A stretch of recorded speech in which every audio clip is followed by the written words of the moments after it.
I pledge allegiance to the flag of the United States of America and to the republic for which it stands, one nation, under God, indivisible, with liberty and justice for all.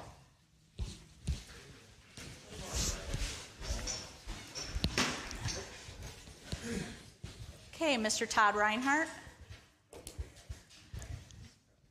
Yes. Are you here? Dave Saganik. Yes. John Elkins. Here. Kathleen Palestini. Marilyn. Here. Grady Stevens. Here. And missing but coming later is Stan. Or sitting by phone. By phone. Yeah. Okay, I'm going to turn the floor over to Marilyn for our special guest. Okay. And it is my honor and pleasure to introduce our mayor. I'm going to tell you just a little bit about him, and then I'll make a few other remarks. John was elected to the Cape Coral City Council as the District 1 representative in 2017 and appointed mayor after the death of Mayor Joe Coviello in 2021. He received the Home Rule Hero Award in 2022. He belongs to too many committees for me to list them all. But let me tell you about my serving with him from 2017 when he was elected to 2020 when I left the City Council. John was always prepared. He knew the issues, he studied them, and I really appreciated all he did for the council when he was the District 1 representative. He was the one of us 8 city council members that I looked to have the most knowledge and the best direction for our city. And of course, he's continued that as mayor. Last night, there was a fundraiser for John at Dixie downtown. And I wondered if he was going to have time to speak because the sheriff was very, very laudatory when it came to introducing John. And the place was packed, to give you an idea of how well liked he is. And so please join me in welcoming our mayor, John Gunter.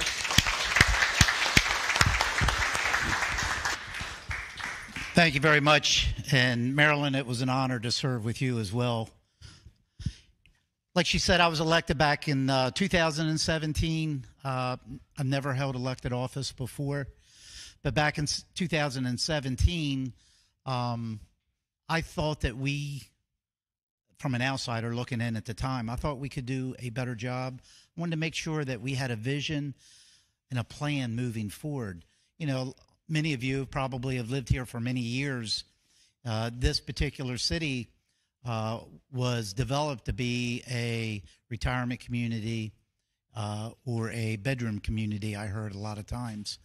And over the course of years, whether we wanted it to or not, we morphed into something else. And I thought that one thing that I wanted to make sure that we did here in our city is control our own destiny.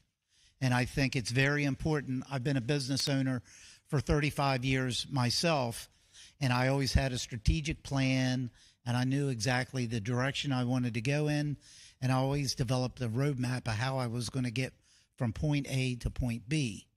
And one of the things that I saw in the city from an outsider, it didn't seem like we were doing that. And I did that each and every year as a business owner, and I wanted to make sure that we controlled our own destiny moving forward. I was elected back in 2017, and I will tell you, when I got there originally, I was probably like a deer in headlights. As a business owner, you know, if I wanted to do something, I did it tomorrow, or I did it today, and I got it done just that quick. And it was a struggle when I first got there because, as we all know, government doesn't work that way.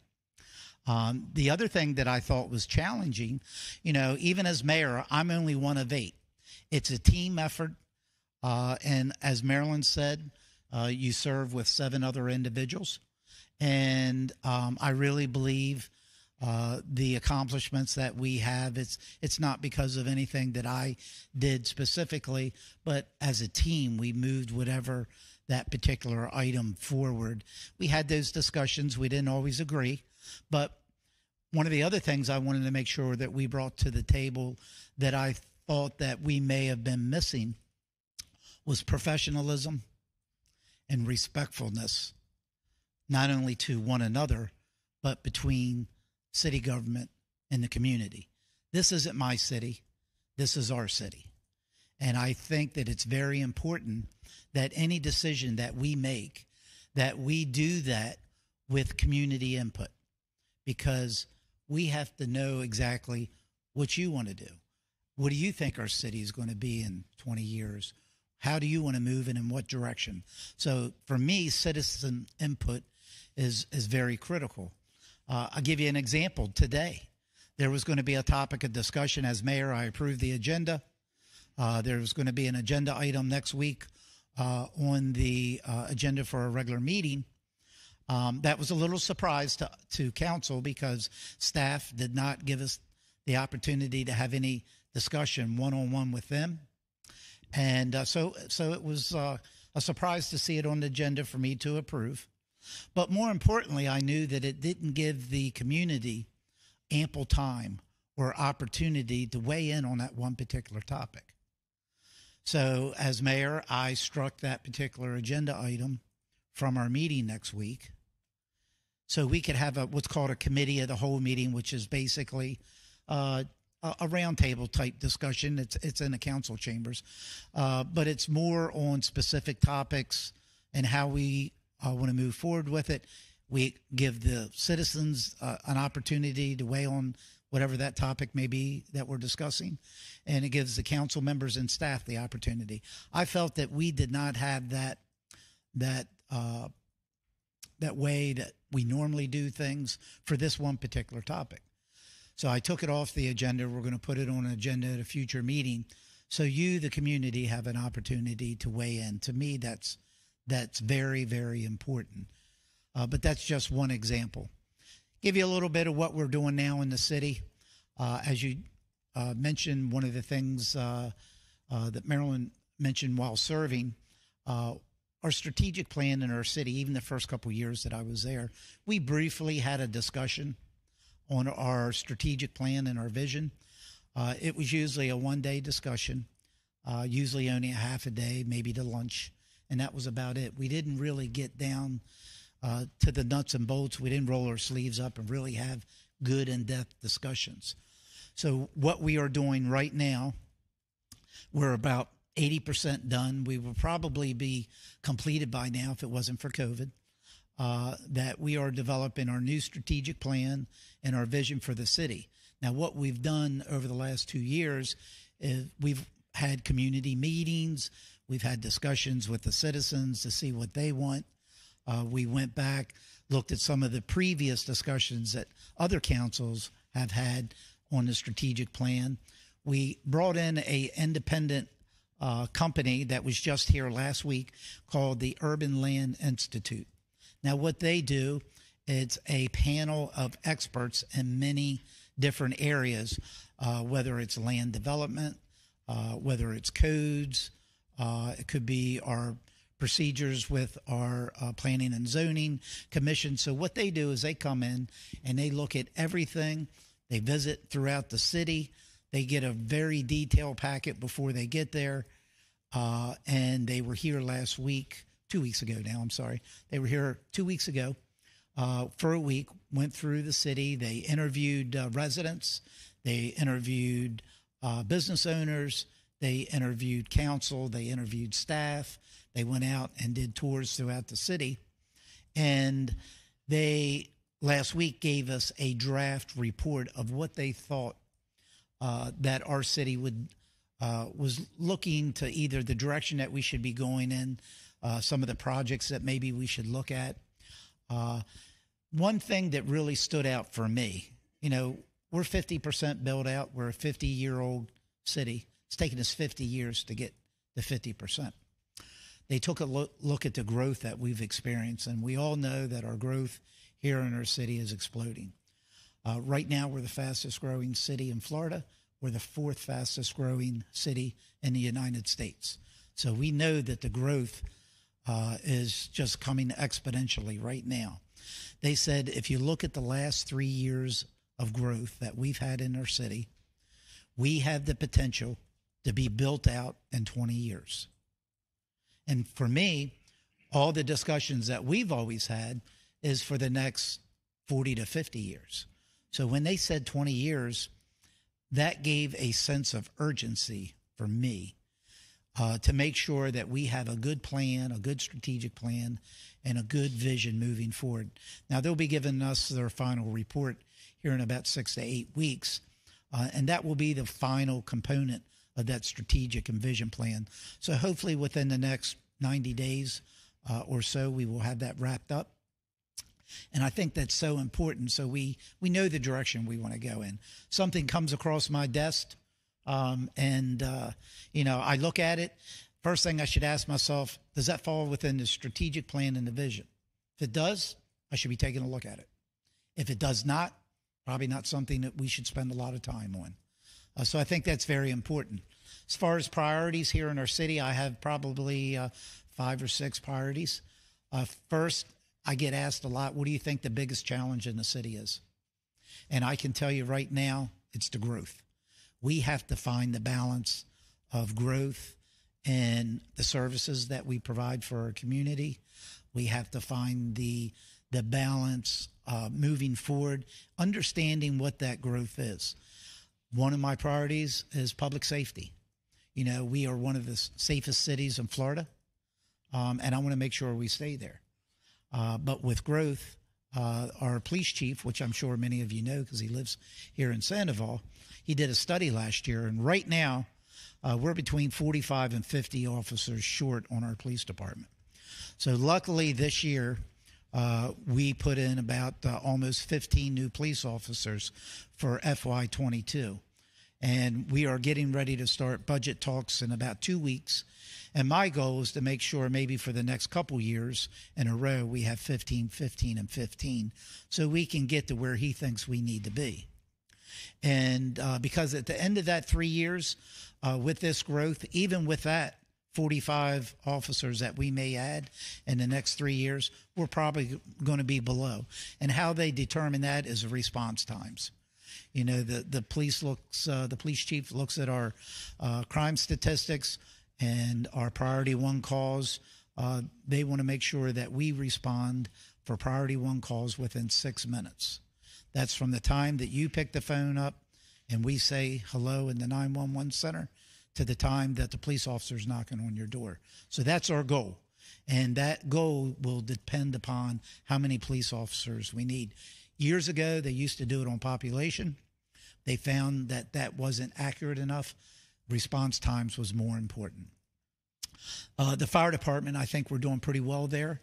We just opened up Station 12 over on Chiquita, and we are breaking ground at the end of this year for Station 13. We will have that open next year. I think we're doing pretty well. I know our fire chief, the response times are very similar to the police department. I just got a report a couple days ago on the response times for the fire department, the 11 stations, because the 12th one just opened. All but 2 of them are pretty close to the times, and with the addition of 12 and 13, we should be able to close that gap up where we have some concerns. Also, with the growth, infrastructure, that's a critical component. We have to make sure we keep up water and sewer. We are going to be expanding our utility expansion projects up in the north of Pine Island Road, to try to get those septic systems out of the ground to help our water quality. Any other type of water, sewer, we're doing a $25 million improvement to the water and sewer system in the downtown Cape. We have 2 projects getting ready to start down there. One's a $102 million project, and the other one's a $70 million project. And right now, our water and sewer lines that are in place, because that's one of the oldest sections of Cape Coral, they can't accommodate those 2 projects. Fortunately enough, with ARPA money, we got about $25 million, and council decided to use ARPA money for that project, so there's no cost to the taxpayers. And that's what we use with our ARPA money from the federal government for that specific project. But up in the north, with the residential growth up there, we definitely need to address our water and sewer needs. Infrastructure, I know you don't have a problem here. Problem when I first took over as mayor, probably one of the first meetings that I had was with Comcast. They're probably our primary internet provider here in Cape Coral. They really only went up to Pine Island Road. The residents up in the north, they were like in the 80s, 1980s, as far as their internet quality up there. So we worked a deal with them over the last year to improve their infrastructure in the northern part of the city. So those residents up there will have the same internet service like the residents here in the southern part. Water quality. Water quality is very important. As soon as I was sworn in as mayor, one of the first tasks that I had was work with the Army Corps engineers and the stakeholders to develop the new Lonesome Plan, which is the Lake Okeechobee Schedule Maintenance Operating System on how and when Lake O will be released into the Caloosahatchee or over to the East Coast. We were trying to find a balance between East Coast and West Coast. We do need some water here to help the environment in certain times of the year. Unfortunately, the times that they wanted to give us the water in the rainy season isn't the time that we want it. So we had to find that balance. We worked with them. We came up with a plan that everyone could kind of live with. I'll tell you, we didn't get 100% of what we were looking for. We got about 75 or 80%. But what they first offered, we were taking the brunt of it. So thankfully enough, everyone on the west coast of Florida here stood up, and we fought to make sure that our environment wasn't compromised anymore. I lived right off the river in 2018. I had the blue-green algae in my backyard. I couldn't go out in my backyard because of the smell. So I realized how important water quality is. It affects our tourism. It affects our quality of life, our economy. So water quality is very high on my priority list, because if you don't have good water quality, we are going to be in dire straits. One of the other things is quality of life projects here in the Cape. You know, we have the $60 million GO bond project right now. The voters voted for the $60 million of improvements throughout the parks of the city. Right now, you know, just last week alone in our council meeting, we had a few individuals that stood up in the council meeting was complaining because of the time. And one thing that I told them, and I'll tell you today, is, you know, back in 2018, we gave it a 3 to 5 year plan when that approval would, if it passed, to get that $60 million of projects completed. None of us had an idea that we were going to have a 2-year pandemic. So as we are all aware, that really put us behind. But we're coming out of that, and we're moving forward. So, you know, we're back on track. We're not going to meet that 3-year deadline, but I'm hoping to meet that 5 or 6 year deadline for our parks improvements that we are making. That's just one quality of life type project. I'm a strong advocate for median beautification. You know, I once in a while, my wife and I will drive down to Estero, Naples for dinner, and every time I do, I get upset because they look so good. And I said, if they can do it, we can do it. They haven't been around as long as us. Their budget's not nowhere. We have a $1 billion budget in our city. And, you know, even when I was in business early on when I first started, you know, I used to bid on projects that I probably shouldn't have been bidding on. But I always said, if they can do it, I can do it. I always had that. And fortunately enough, you know, I was very successful. But the same thing here. If you look around at our other cities, those of you maybe have been here a long time, look at downtown Fort Myers. I remember when you used to go over there, and boy, you know, you were afraid. You didn't want to walk around. And it was in dire need of rehabilitation, to be redeveloped. And, we can do that here too.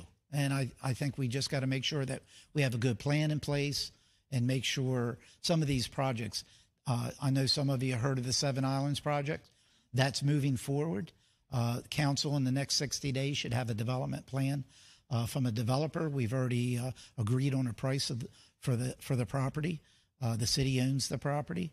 And there's going to be an 8 to 10 year development plan to build out all the Seven Islands. It's going to be very similar to Cape Harbor. There's going to be a marina. There's going to be some retail space. There's at least 2, maybe 3 restaurants. There's going to be a community center. There's going to be some funky fish houses and some multifamily residential units. So it's going to be very similar, probably a little larger than Cape Harbor, but very similar as far as the concept's concerned. The Bimini West project that I told you, it's about the $70 million project, the same thing, parking garage, multifamily, and there's going to be a restaurant down there that's right on the Bimini Basin. Another great project. I think one of my other concerns is the medical facilities here in Cape Coral. If you look at any of the data, and I have, if you look at the state and national averages of how many hospital beds and how many ICU beds we are supposed to have per population, we're not even close. And the state average in Florida is actually higher than the national average. And I think one thing that we have to make sure that we do as a growing city, we have to take a look at one of 2 things: additional medical facilities. It may not have to be a full-blown hospital, but I think there's going to come a point in time where there will need to be a second hospital here in Cape Coral. And I will tell you, and I'm sure many of you are aware, right behind Sandoval here, Lee Health had bought the property that used to be the proposed property for the Amazon distribution center. I happened to tour the facility down in Estero at Coconut Point that Lee Health opened up. It's a phenomenal facility. It's more of an outpatient facility. I think they can house, I think they have 30 beds down there. I know they want to increase it here to maybe 50 to 60 beds that are 1 to 2 night stays, but it's a short-term facility or an outpatient surgical center that they have there. They have rehabilitation facilities there and some other facilities for the medical needs that we may need here in our city. Beautiful facility. I know that's where they're looking at to build that facility, which is in your backyard. They haven't applied for any permits. They haven't even brought us a rendering. I know it's going to be very similar to the project that's at Coconut Point, but I think it'll be a great amenity to our city. It will bring in about 350 high-paying jobs, which is something, another one of my priorities, is to make sure, I tell people all the time, would you rather have 30% of smart growth or 70% of growth? I'll take the 30% all day long. And I think that's important to attract higher-paying jobs. My son's getting ready to graduate college. Chances of him coming back here are probably pretty slim, only because we don't have a lot to offer. And I think that's part of my job, to attract those businesses here to the Cape. One thing that we're doing, and we've never done it, we're doing an incentive package that we just put together, about $2.5 million this fiscal year, to attract those businesses that we're looking for those high-paying jobs. We've been sitting here complaining for years, and believe me, I did on the campaign trail in 17, so I'm just as guilty as everybody else. Sat here and we complained that the residential to commercial tax base is about 92 to 8%. Right now, we're about there, at best, 90, 10%. We need to get to at least 25%. How do you do that? Historically, I look back, we've been that for 20 years. What does that tell me? We're not doing what we're supposed to do to attract those businesses. So I'm glad to see some of the incentives that we're going to be providing to attract those businesses. So that just gives you a quick overview of what we're doing now, a little bit the direction that we're headed. So I want to give you guys the opportunity, in case you have any questions, so you don't have to listen to me talk anymore. Yes, ma'am. That's a good point I didn't bring up. I'm the chair of the Transportation Advisory Committee. As Marilyn said, I'm on a lot of different boards. One thing that we just started about 2 months ago, and that I started, is a transportation master plan. We're working with the city with enlarging Cape Coral Bridge. It's going to be a 6-lane bridge, three lanes each direction. We're also, right after that, we're going to be looking at Midpoint Bridge, doing the same thing. I've already had conversations with the county commissioners. They're on board. So the Cape Coral Bridge, the county, it's a county bridge. The county just awarded the design for the engineering firm that's going to be doing the design. That is slated, that project is slated to start and be finished by 2028. And then we're going to take a look at Midpoint Bridge. We're also looking in with the transportation master plan, Pine Island Road. We know that that's probably going to have to be increased. It already has the room and the capacity there. And then we're going to evaluate the roads, the major arteries that we have here in the city, to see if any of those need to be. So with growth, that surely comes along with it. We have to make sure that we're planning for the future for our transportation needs. Also, I'm a member of the Metropolitan Planning Organization, which is Lee County Transportation. So I'm on that board as well. So FDOT is on there, so we can bring some of that state and federal dollars that may be coming our way, and we don't know what or how we have to spend it. But we want to make sure we got a plan in place in case we do get those dollars. Yes, sir.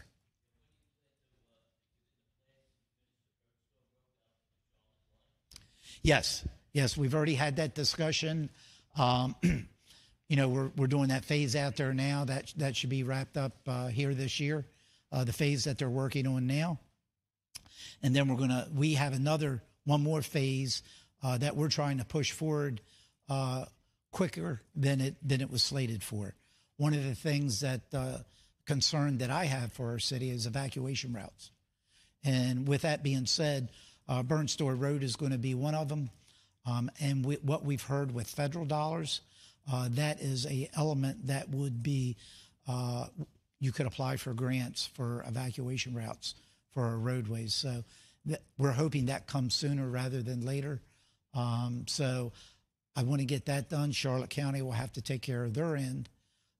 And then the other, as far as evacuation routes, something called the Del Prado North Extension will run out to I-75, and that's something else that at the MPO level and the FDOT, I will tell you FDOT is doing a traffic study now from St. Pete to Marco Island as far as I-75 to see where, if anywhere, that we want to put additional on-ramps or exit ramps. So we're pushing for the Del Prado North Extension so we can get that other evacuation route built.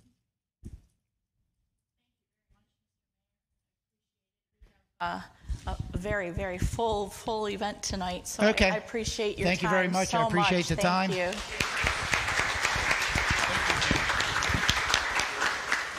Thank you. Kathy, could I have the sign-in sheet? Thank you. Thank you very much. Thank you.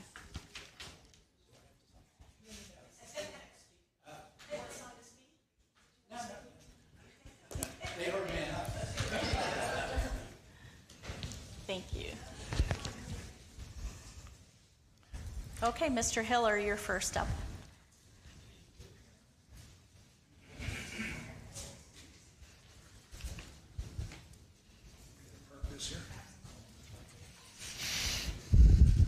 Last week, I sat right in this room and was surprised to learn that over 40% of our Sandoval reserves are sitting in an operating cash account.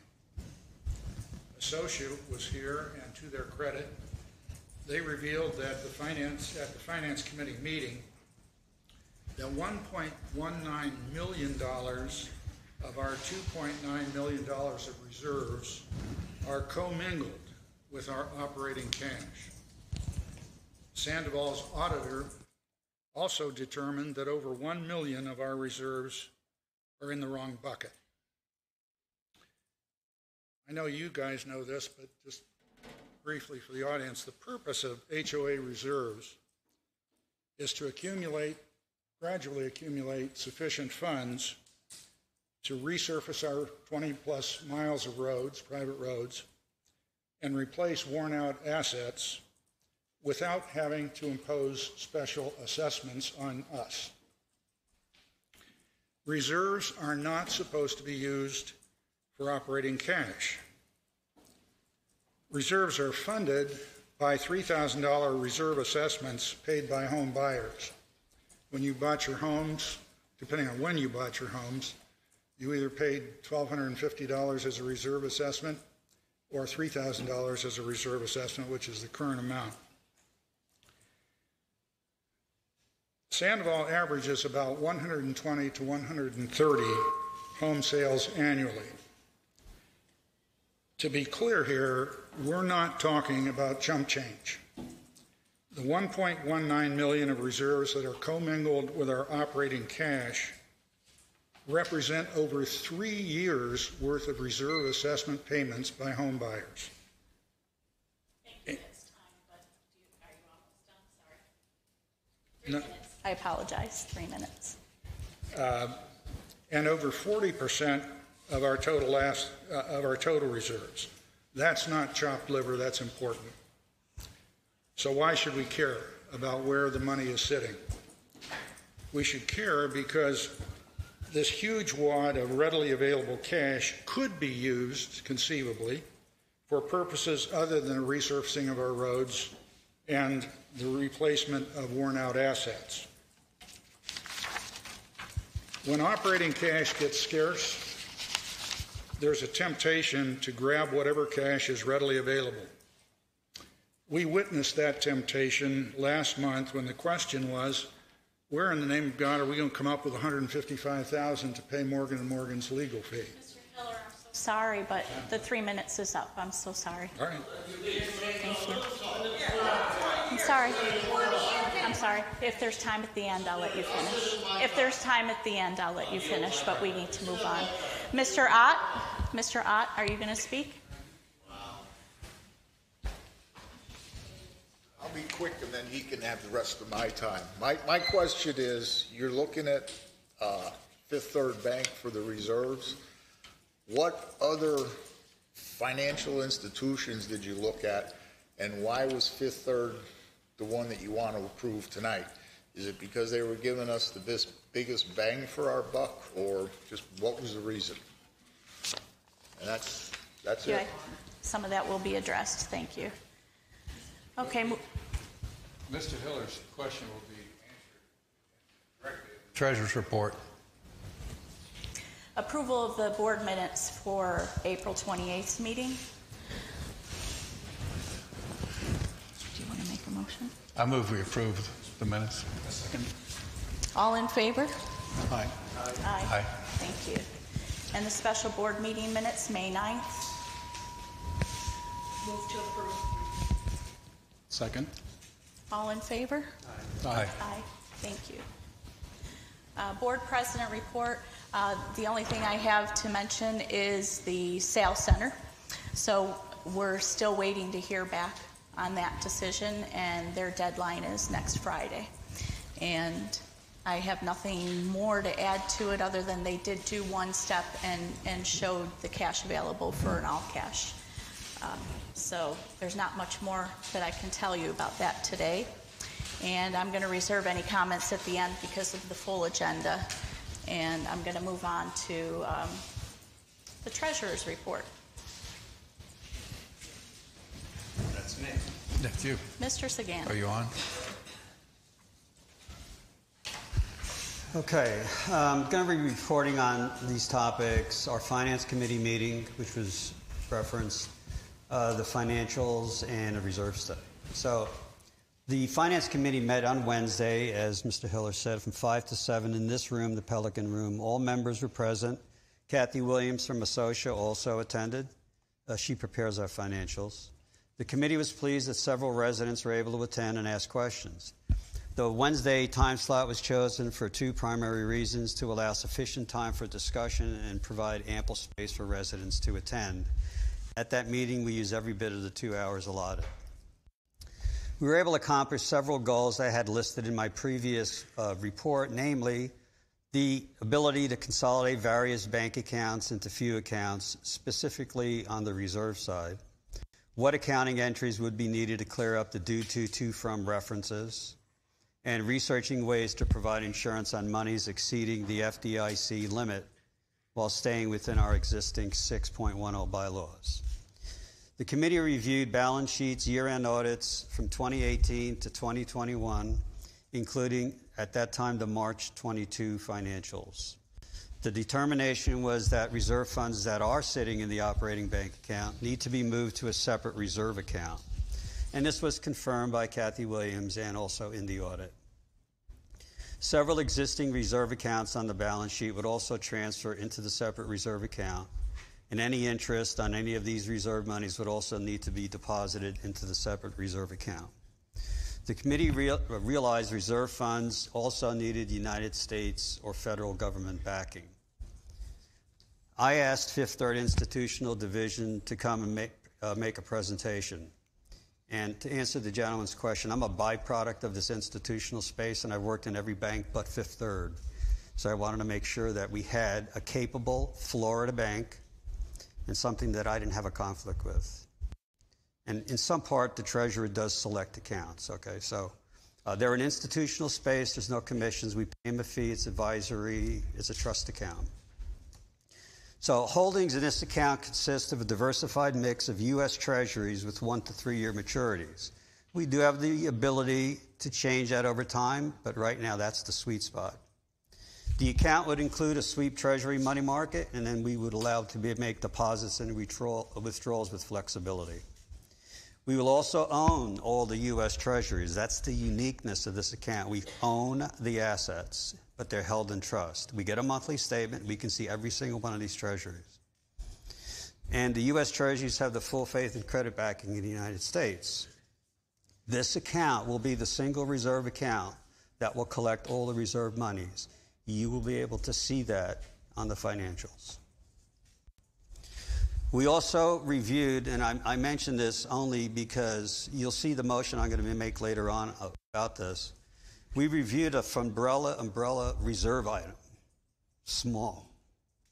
But I want to thank Santoro, who's not here at the moment, and his committee, and our general manager, Kathy Krieger, for fully documenting this reserve withdrawal.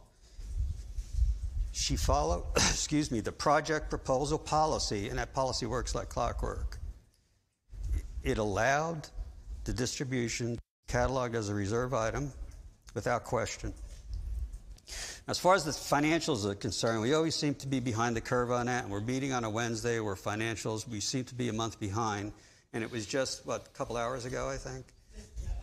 About noon, that we got the April financials. So we're going to review those as on the committee level. They should be published, right? They're on? Okay, so you can see that. There will be some change when you look at the balance sheet to reflect some of this reserve account. But the consensus is that we'll continue to work on other aspects of that balance sheet, and we will do that in conjunction with our partner, Associate Manager. We also recognize that the reserve study needs to be instituted and set in place, and that's going to be scheduled shortly, and we have a motion tonight to get that reserve study in motion. So when it comes time for me to make the motions, I will make those motions pertinent to my report. End of the report. Sure. Okay, Mr. Hiller's comment, am I on? No, sorry. Mr. Hiller's comments are certainly very important. And I'm not on yet? Sorry. How about now? Thank you. His comments are very important, but the implication is that the money got put there for intent so that we could spend it for other purposes. It was an accounting error. And it took us, because it was actually done by our prior management company, and it took us a while to get the accounts straightened out. It's always been considered reserves. It was never considered anything but a reserve. It is a reserve. We're just going to put it in the right bucket. So you really don't have we're not going after spending reserves for operating funds. We're not doing that. It's certainly a valid point to bring up, but believe me, as former chairman of the Finance Committee, we looked at that hard, and that's never been an issue. Thank you. Thank you. Ms. Krieger. Good evening, everybody. I have just a very brief report out of respect for this agenda that we have tonight. We have several projects that are in place and process right now. Brian has been working at work, reaching out to several different vendors for various things that I have on my radar as far as preventative maintenance. We recently had an evaluation of all of the pool mechanics, and we're waiting for the reports from the specialist on that. We also have an electrician working on the issues with the pool features. I've had lots of parents reaching out with concern over those for this summer, and he's on it. There's an electrician that had come out. He checked the motor on that, and there was a part missing. So he's got to get that motor running again, and that is on its way. Let's see. We also had 2 vendors out this week to provide bids for sidewalk and asphalt repairs. He has a fencing contractor scheduled to walk the full community fencing, this inside and outside, including going over onto the other side at Cape Royal, so that we can really get a good view. And he's going to provide bids for that, for repairs or replacement of areas that have fallen into disrepair or subject to vandalism. Brian and Matt, who most of you know from the pool, he works part-time for the pool, but he also works part-time in maintenance for Brian to give him backup. They've also been working on many of the repairs and maintenance around the community themselves. There are several other items of preventative maintenance that I won't report on tonight, and they're not quite ready to bring to the board, but we will be soon. I'm dissecting everything, I promise. I regretfully report tonight that our compliance administrator has submitted his resignation, and his last day will be Tuesday, May 31st. I thank Terrence for the hard work that he has definitely done during his brief time here at Sandoval, and we wish him every joy and success in his next chapter. Resumes to fill that role have already been reviewed, and I've got some interviews scheduled next week. And while we work to hire the new compliance administrator, I will be doing the inspections myself and follow-up inspections in an effort to keep at least some momentum going and not lose sight of the plot. Effective this week, Billy Ditzel is back at DTE full-time. Well, he's been with DTE, but he is our full-time account manager now. I met with him briefly earlier this week, and he let me know that he was given a large number of outstanding work orders and was not happy to see that on his first day, that he felt he was kind of behind before he began. So what he did was demand that additional crew, he be allowed to retain additional crew to get those addressed. His goal is at the end of every week that he has no work orders that haven't at least been addressed. He will recognize it, address it, try and get the work scheduled before the end of the week each week. Not done, just get it scheduled and recognized. We will be receiving updated info on what DTE has done so far. Mr. Stevens and I both agreed last month that the sod they have on the list needed to wait until May to be installed so that we would be back in our rainy season, giving the sod a better chance to take hold and have a more successful grow-in rate. Please continue to put in work orders for anything that needs attention so Billy is aware. We have received some reports that the residents that are making improvements while others are still unhappy, and it's my hope that improvement will be more evident in the coming weeks, and with Billy's close attention to detail. Lastly, it's about the volunteer opportunities with the committees. I do want to continue to encourage folks to volunteer for those. It is so much more fulfilling to join a committee and focus on things you're passionate about and work together to find solutions. As an example, the Recreation Committee, which is fairly new, it's actually a combination of what was used to be the amenities, so that's going to be addressed later. This committee is not just about the amenity facilities themselves. They'll also be working with Lauren and be involved in bringing health and fitness ideas for all ages, including things the whole family can enjoy, explore ideas for competitions, and maybe even tournaments. And as ideas come together, they'll work with her for marketing and scheduling, and I do encourage you to sign up, be part of the energy toward a positive and enjoyable community. And that's all I have. Thank you. Thank you. Okay, new business, landscape consideration request from Mr. and Mrs. Brian and Patricia Pulisciano. Did I say it right?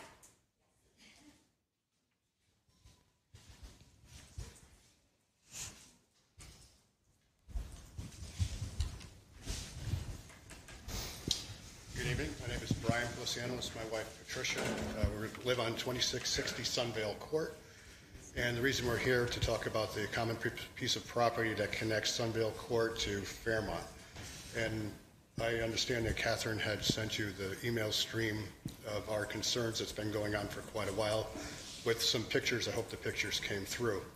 So if you were able to review that, we can actually cut this short and I'll just recap what's on there. Original developer developed that piece of land as a nice pristine piece of property that connecting those two communities, two roads. And then it was maintained by the Sandoval for probably about 10 years. And it was used quite extensively for fishing, actually a little nature walk. I know I went back there was a lot of different birds and nesting back there. It was a really nice, pristine piece of property. At some point, we lost the Sandoval stopped taking care of the property, and it felt in a big disrepair. Right now, it's just pretty much of a mess. And out our back lanai, looking at it, the only thing we see is a kind of a jungle out there, kind of taking away about 25% of our view of the lake. In our governing docs, it does say that it is Sandoval's responsibility to take care of common property. And as you can see through our email stream, we've been very patient in emailing a lot of different boards and different management companies to try to get this taken care of. And we understand that things have changed. And every time we started making some traction, a management company would change. And so then we had to pretty much start all over again. So that's what brings us here today. We appreciate you guys giving us the opportunity to bring this to your attention. And we hope we can bring it to a quick resolution. And I'll take some questions. I have a question. I was not part of the prior stuff, but I've seen some of the emails, and I saw a picture of the map and where that property is. Correct. How does one get to that? You can either access it through Fairmont or through Sunvale Court. And as you know, it looks like on the map the only way to get that is through your property. Well, we know that as far as the lakes are considered, there's an easement around the lakes. So anybody can actually get access through it by taking that lake easement to get to the property. Or, as many teenagers and kids have asked us permission to cut through our property to go back there and fish, and we grant them access. And that's not an issue for you? Well, like I said, you can get there through the common property. Like I said, people that want to fish around the lake, you really can't stop them from fishing as long as they do within that 10-foot easement. And we really have never had a problem with people accessing it. And if they wanted to cut through our property, they've just asked and we let them go through. Okay. I have a couple of questions. Whenever I was reading through your emails, I know that a lot of things happened under previous general managers and or boards. When you indicated that our documents indicate that that is common area and we have maintained it for 10 years, where is that? It's not owned by us, so it is owned by you. And if you look at, I think it was 7.2A, it says that the community is responsible for common areas maintaining them. Okay, so I think that the issue that we're looking at here is something that the Landscape Committee talked about previously. The difference between area that Sandoval owns and common area, which would be something that would be used by residents. Whenever the Landscape Committee reviewed this and made their initial denial, and I think there was a second time, the key that we have here is that the only way to get to that piece of property would be, as you suggested, use the lake management easement. So the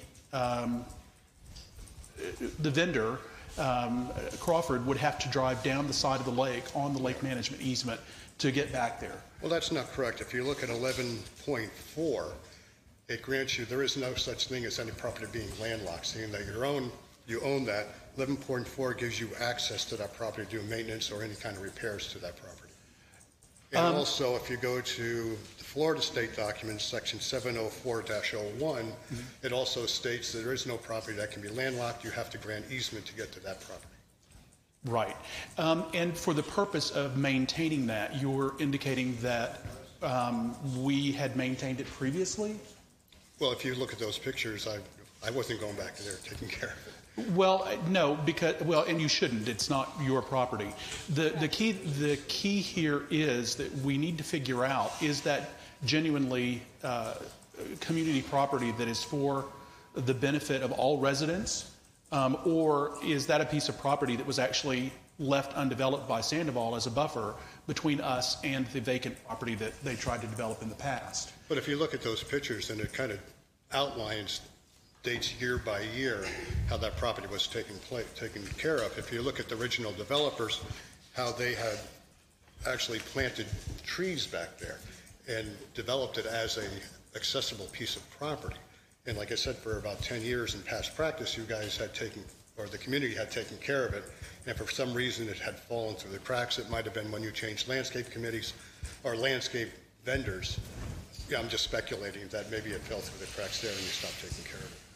I went back and looked and am unable to locate any contractual obligation by Crawford or the previous landscape company to do that. It must have been some type of a one-off agreement to clean it up. It wouldn't have been one-off. Like I said, if you look back at the pictures, you can tell that it's not a one-off. It's not where they just went through once and mowed it.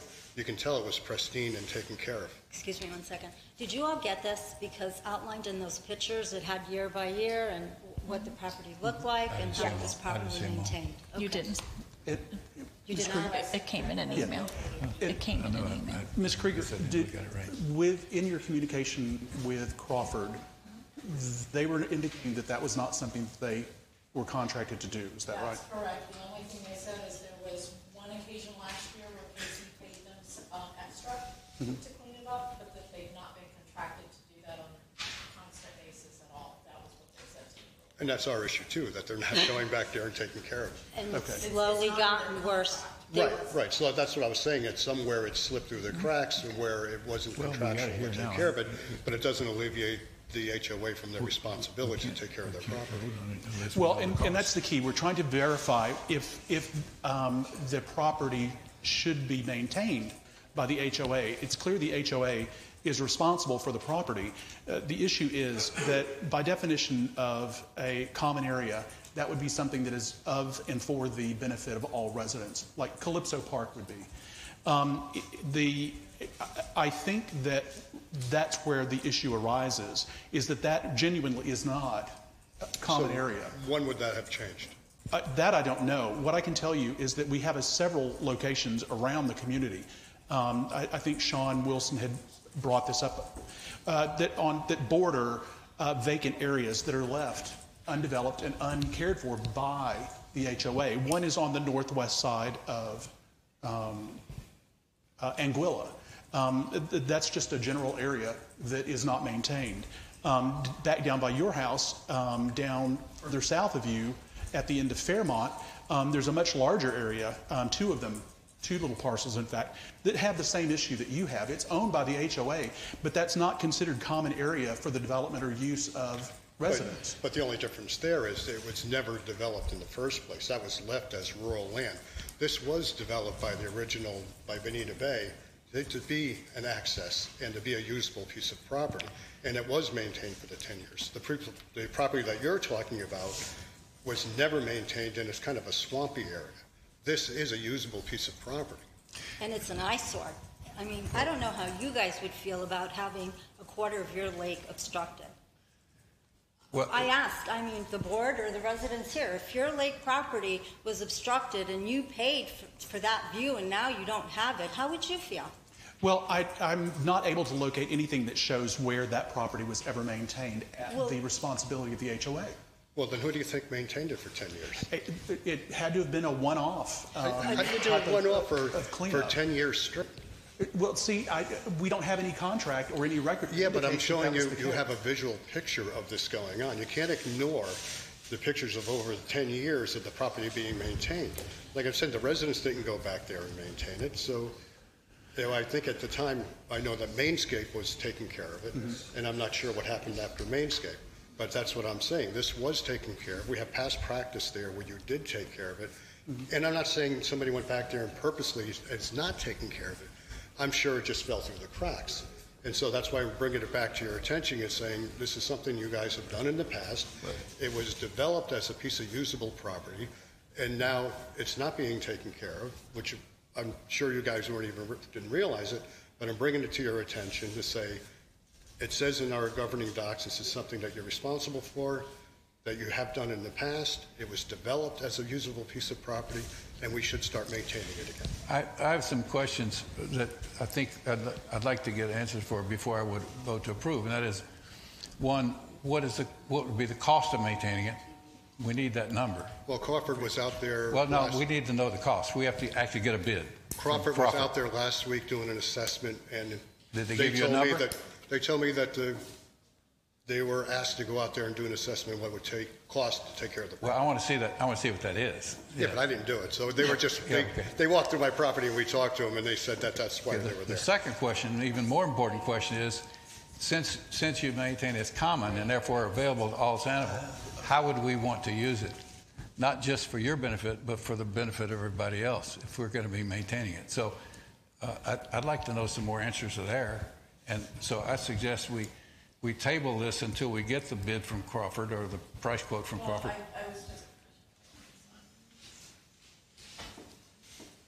I was trying to figure out why Crawford was out there doing a bid, because I didn't send them. And then I realized what it was. We met, Mr. Stevens and I met with Crawford as well as DTE, because apparently, I don't know when, but an RFP was done for both landscape companies a while back. Okay. And their contracts were renegotiated based on those RFPs. Right. Since I've been here, Mr. Spooner brought it to my attention during the very first few days. There are sections of the community that both landscape companies kept referring to as gray areas because they are not being maintained by either one of them on a consistent basis because they were not included in the RFP. So he and I met with them, and we've asked them, and it will be presented to you after the landscape committee gets to look at it, to provide us, each of them, to provide us with a bid for any of those. We identified them. That wasn't on there, so it was really nice of him to go look, because I need to know that number. But we asked them to check all of those areas, because most of them are simple things, like at the end of a street, you have the roundabout, and Crawford clearly does the roundabout, and then a resident's property would end here and here, but there was a contradiction on how much of that centerpiece was common in Crawford's. And it got a little old when I would call to tell one or the other, hey, you missed a spot. And they go, oh, that's not mine. That's a gray area. And I called enough, hit the gavel, had them come in, and they were giving me a bid. So that's why they were out there. But that is good information to know, though, because we do need to know that. Yeah, that's what they informed me, that they were taking that's part of it. Okay, good. I move that we table this issue until we get that information, because I'd like to know those two things. One, what's it going to cost us to maintain it? I certainly understand your wants and needs. And second, how can we use it other than just having it advantage to you, and third, that access through a lakeside easement. I don't know anybody wants to grant full access on their backyard. It's unless we were deeded part of your property. Well, I mean, there's people for access. There's people that fish around the lakes and fish on private property, and I was told that they're allowed to fish on the lake through that easement. Yeah. And I can't go back to and people fish in our backyard all the time. And not that we're telling them that they can't fish there, but I thought they had a right to fish there anyways. I'm not trying to be argumentative. I just want to know more information. That's all. Not arguing, just pointing out different facts. We do. Okay. And I have, before you do this, I just want to say a couple of things. The emails have been going on ad nausea. Time taken away from our day for requests that were being made, and I'm not even sure why we're even here. It's clearly stated in the governing documents, it's common area, that you're responsible for maintaining. If it was up to us for maintenance, we would have taken care of it. So what's happening now is we've been toying around with this for quite some time through different management companies, through different boards. I understand you want to table it because you want to get your numbers, but enough is enough from our perspective.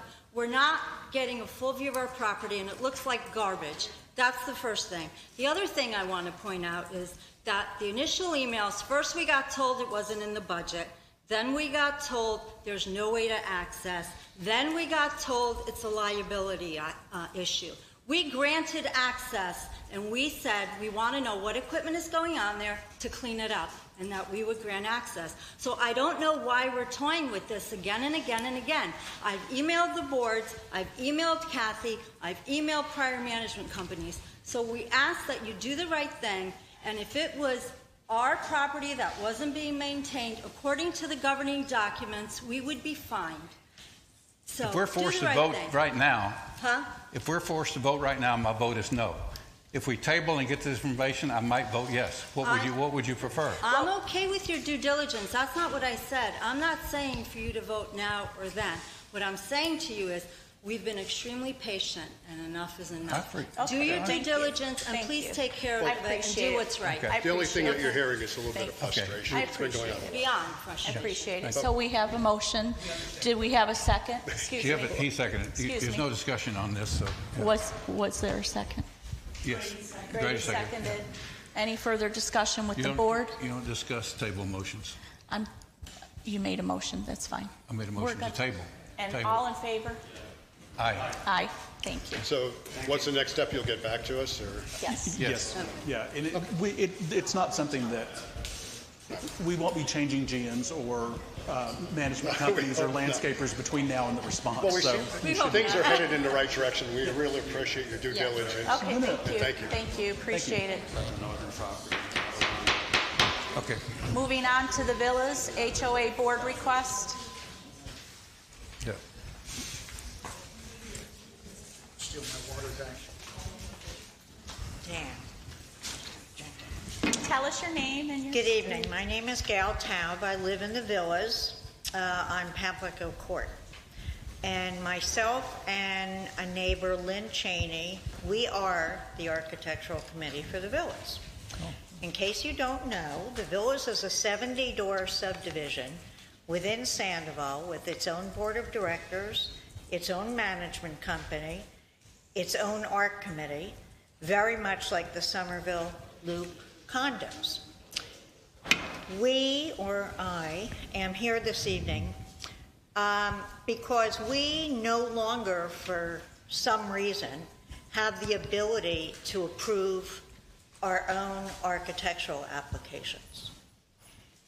When the Villas had its first board, along with our board, through, through transition, the master did not approve the Villas applications. The Villas approved their own. And somewhere along the road, that stopped. So we would like to have that happen again. Our documents allow for only a few changes to our homes. Our painting of homes, roof repairs, replacement, are paid for by our association from our quarterly dues. We are not allowed pools or fences. We abide by all other design review standards. I'm thirsty. Our application approval should be simple. We can only do a few things. So we would like the ability to do that again. And we've recently had an issue. We maybe have 2 to 3 applications a year. So 2 people applied for storm shutters, April 6th and 7th. I did not get these until May 7th, thanks to Marty Tubbs, who got them by mistake, I guess. And she was away. So we approved them immediately, sent them back to the office with our approval, and something happened to the applications. I don't know what happened to them. So Marty had me go to the homeowner and redo the entire application. which he was not very pleased about. And they were finally approved at the May 14th meeting. It took 7 weeks with storm season coming for these people to get approval. And we think that system is not working for us. And we think the current process is redundant at best, and that our villa residents are better served by a swifter, less complicated process, which is us doing them. That's it. So you're asking us? Well, I don't know why we really have to ask you, because the condos never asked anybody. They functioned as we did. And when I became the chairperson in the villas, I met, I think, were you there? I went to Marty's house, Yes. Just so you guys could meet us and whatever. And I said, we would really just prefer to cut you out of the loop and do our own applications. They have enough to do. And she said, I think that's a great idea. And then a week later, no, we are going to continue to review your applications. So we have some restraints in our documents that you don't have in the master. So, I mean, I've gotten calls from Marty saying, you know, are you allowed to do this? Are you not allowed to do it? So why don't we just do our own, and we'll do it. If I get an application today, it'll be approved tomorrow. People shouldn't have to wait 7 weeks for storm shutters. Let me ask you a couple of questions. Sure. What were the dates that you said? You said you got the application when? They came to the office on one was dated April 6th, one April 7th. They happened to be attached neighbors. Okay. And I got them only because I guess Marty got them emailed to her, but she was away. So she sent me an email saying there are applications in the office. So I went to the office, and I think they didn't really understand the process. I think maybe Erin didn't understand, and she did apologize to me. But I think there are too many people, too many cooks in the pot handling applications. So just finishing up those dates, you said it was April the 6th was the first one? I think so. And you said that the first one was approved on May the 14th? What happened was I got a call that the applications were in the office. So I came here, picked them up, and we approved them. We put our approval notice on the top. Mm-hmm. I brought them back. And what date was that? May, whatever that Monday was. The 7th, okay. I think, was a Friday. So the first application that your committee provided to the office was actually handled within a week? It was done that weekend. I got them the 7th. We did them on the weekend. And then both of them. The ARC committee approved, you said, on the 14th? 14th. Okay, so it sounds like that was missing from somewhere previously? They got lost somehow because Marty emailed me and said, don't you have storm shutter applications? And I said, yes, you should have them. Nobody knew where they were. Okay. So I think one of them they found. But I personally, and I was on the original Absolutely. master. Yes. We never touched the villa stuff. And I know why that got like it did, but that's not a conversation we need to have here. But I think it's just, we're such a simple system in the villas. You can't put in a pool. You can extend your lanai, but only the people who aren't on the lake, because most of those lakes are so short, you can't. Maybe some of them on Anguilla did. So it's such a simple process. It's really going to be shutters and front enclosures. So it seems ridiculous for people even, and I know that they meet every 2 weeks, but it seems to me that for our little 70-door section, I can do that so much quicker. And they can get their process going of doing whatever it is they want to do. And that's how it was supposed to be in the beginning. Why else would we have our own architectural committee?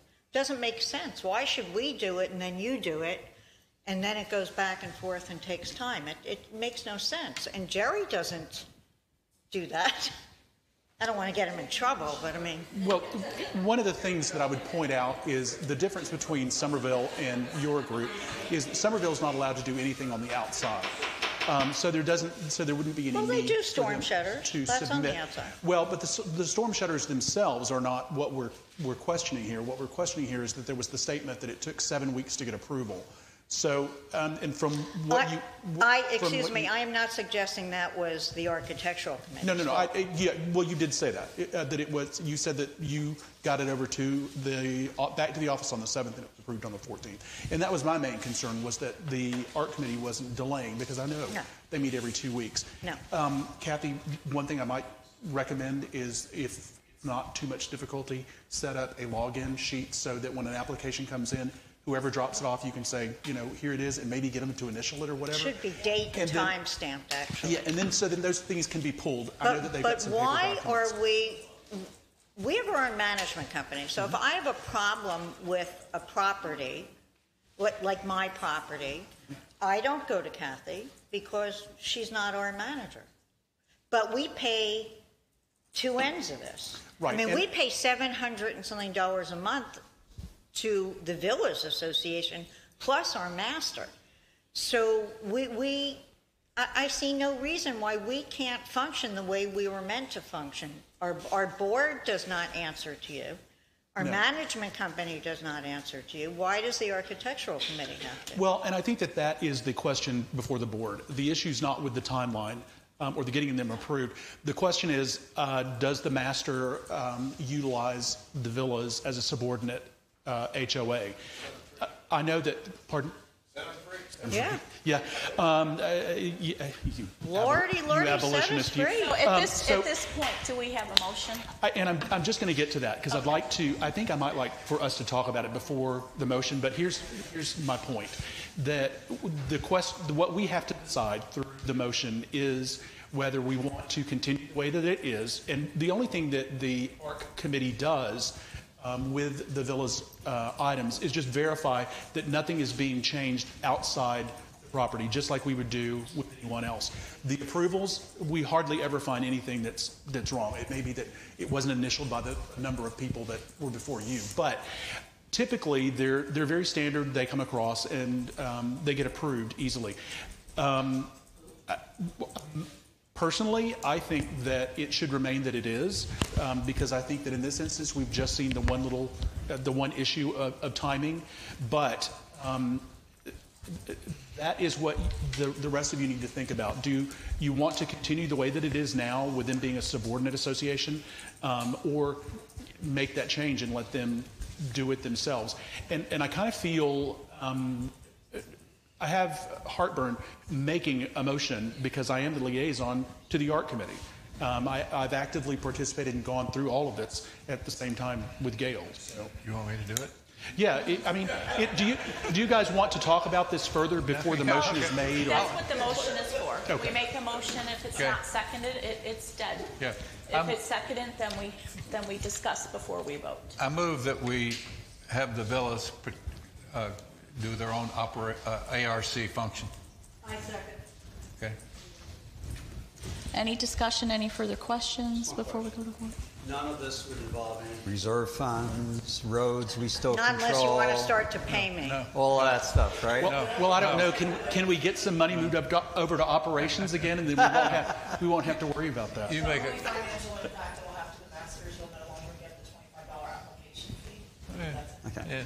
So here's my other question. Do we get that? I'm sorry, it's just for Or can we just, I don't know, we have to discuss. Ms. Taub, we need to finish. I'm sorry. So is your question Yes. answered? Anybody else have any other questions? Marilyn, Stan? I was just going to say, I think it cuts the process down for the residents. They don't have to get 2 approvals, they get 1. Right. Or disapproval. Right. But it just simplifies Good. the process. Yeah. Do we Okay. still keep the records as all duplicate records? Okay. Was there any- The office would, the homeowner So we'll still association. be the central repository even though they're doing all? Well, No, that's a not good question. necessarily. No, Would they have their own management company. They've got their own. Okay. They have their own management company? Well, Yeah, we- they pay separate dues, so what the hell? Okay. We really don't have other than, we have suggested people can just drop them off with me. But I think if they bring them to the office, all they have to do is call me and I can come down. So we would work as your administration. It's a slam dunk. No. That is working, that is, we would have to be responsible for holding those until you got them. Isn't that how this started? Yes, but I didn't. I didn't say you. Oh, all right. I wasn't saying that, I'm just saying we really want that stuff. If our office is still gonna maintain the records. Send it to the management company and the management. I'd like to amend the motion. No, it's the bad They stuff. have their own management. I'd like to amend the motion. Okay. I propose the amendment be that a copy of those approved records be sent to our GM. Yes. Once Right. approvals occur. Yes, I have to go on All the right. files, absolutely. I agree. That would be the only concern that I would have, would be the Okay. time that our general management team is accepting things. I don't see that as being a lot, but. I move we amend the motion by saying that I didn't wanna get once my- approved, they send a copy to our GM. Yes. Okay. But, You have to vote on the amendment. All right. but you don't see a big issue with the coming to the desk, manning the desk, that type of thing. I don't know, I don't recall how many. Actually, doesn't change it. Yeah. What you're doing. We can Okay. still accept them. She just has to come get them. I'd like to ask Asosha too, is there any concern? You seen any concern? With No, I don't see any Asosha. concern, just as long as your management company is handling the architectural, getting it to your board. No, she's saying. No, I'll, To our office. Your management company needs to get it to your board, not to our management office, not to the GM. or well the then, staff we'll there. just have them drop them with us. Okay, anybody else have any further questions? All in favor, aye? Aye. Aye. Aye. Okay, Good. very good. Mazel tov. Mazel tov. Nice lady. Yeah. Okay, next new business is coffee and conversation. And I believe what we need from the board this evening is to have a discussion about the purpose of coffee and conversation, and is staff expected to attend these meetings, and is our board members expected to attend meetings. I can't find anything in the documents that describe anything other than it being a resident-run event. There's been discussions in the past years about who's paying for the donuts and coffee. That's been worked out as far as I know. It's on a rotation basis with the residents that they pay for it or bring their own coffee. But I need further help with some discussion on what the board's opinion is. I know Stan goes, I go to them occasionally and I enjoy it. I think my main wish is more people would come. You know, we only have about 20. I'd like to have 100, you know. So, the thing I would ask you though is that if a board member does attend, you know, don't make it a bid session. You know, we'll be glad to talk about stuff, but it's not there. Those aren't there for you to complain to management. We're just trying to talk to each other, and I'll be glad to give you my opinions and stuff. But I think we should continue it. I like it. No, I wasn't asking to continue it or not. The question is staff going to be mandated to attend? No. And is our board members mandated to attend? No. What is the board's opinion? Okay. I'd say no on both of those. Okay. So would I. Okay. Okay. This could be probably an opportunity for neighborhood reps Yeah. to get involved Right.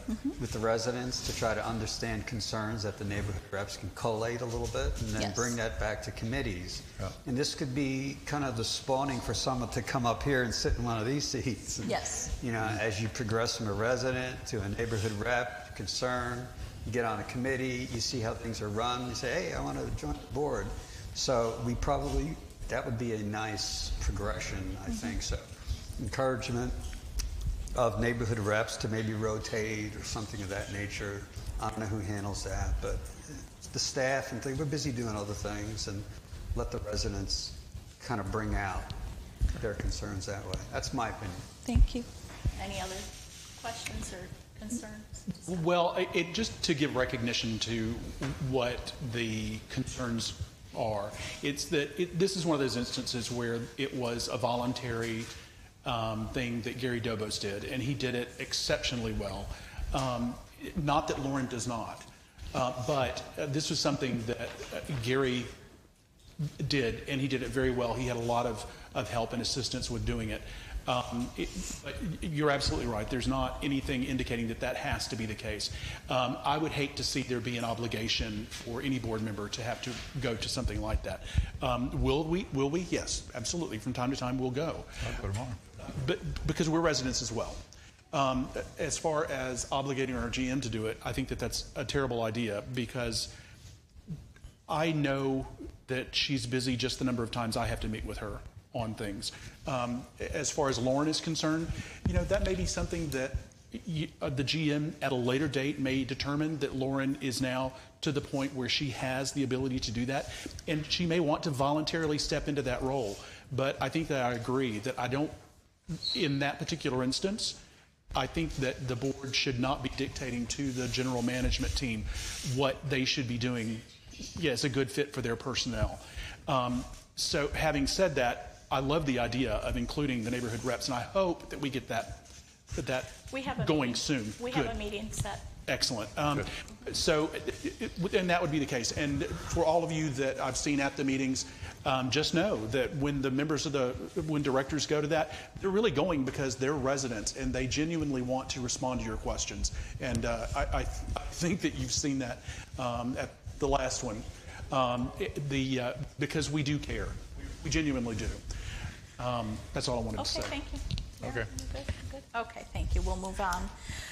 Grady, you're up for the first motion for ARC. Approval of ARC chair and committee members, please. Thank you. The ARC committee is had been made up of several people, with Kathy Conway being the previous liaison. So the ARC committee is going to be kind of unique in that there's not going to be one specific chairperson. Each of the members of that group will co-chair it. We did that with 3 people. We were able to share the email password. It was very effective and efficient. Meeting every 2 weeks, it's difficult to get someone to commit to that. But believe it or not, there are additional people that have decided to step in and join the ARC team. The members, I'll remain as the liaison. The current members are Marty Tubb, Barb Chenette. There are a couple of people that have stepped up despite knowing what we do, and they very graciously offered their time. That would be Jeannie Clement and Rob Purcell. I knew I saw you when I came in here. Mr. Purcell, big shout out to Mr. Purcell. You really do a lot around here. Thank you so much. So again, I'll be the liaison. Marty Tubb, Barb Chenette, Allison Chigger, Rob Purcell, and Jeannie Clement will be members, and they will share as co-chairs equally. Do I need to make a motion to? I would move that we accept and allow these people to work. Anybody Second. Okay. All in favor? Aye. Aye. Thank you. ARC standard revisions? Yes. As has become the norm, every meeting we have some revisions. For any of you that have actually taken an opportunity to look at the standards, It needs a lot of work, and it's just slowly coming along. We are trying to be more open with the changes that we make, and that's happening at a glacial pace, but there's a lot that has to be worked through. So the first item was in regards to pods. There's one before that. There was an opening statement that is being added. I'll read you the statement and then I'll offer the motion. To add to the opening of the ARC standards will be this statement. All change to the exterior of a home or surrounding property must receive design review approval prior to the start of the improvement, refurbishment, or change. If a project or change is started prior to DR approval, a fine may be imposed. The amount of the fine may be determined and changed from time to time by the Board of Directors. The motion is to add that statement to the beginning of the ARC standards. It wasn't clearly defined before, but that should be the first thing that everyone reads. That's the motion. Second. I second the motion. Any questions or concerns? All in favor? Aye. Aye. Anybody against? Is that exterior painting or is it construction exterior? It would Anything. be anything. In all honesty, we haven't. Sorry to take up time. I'll be very quick. I'm sorry. No, it's not.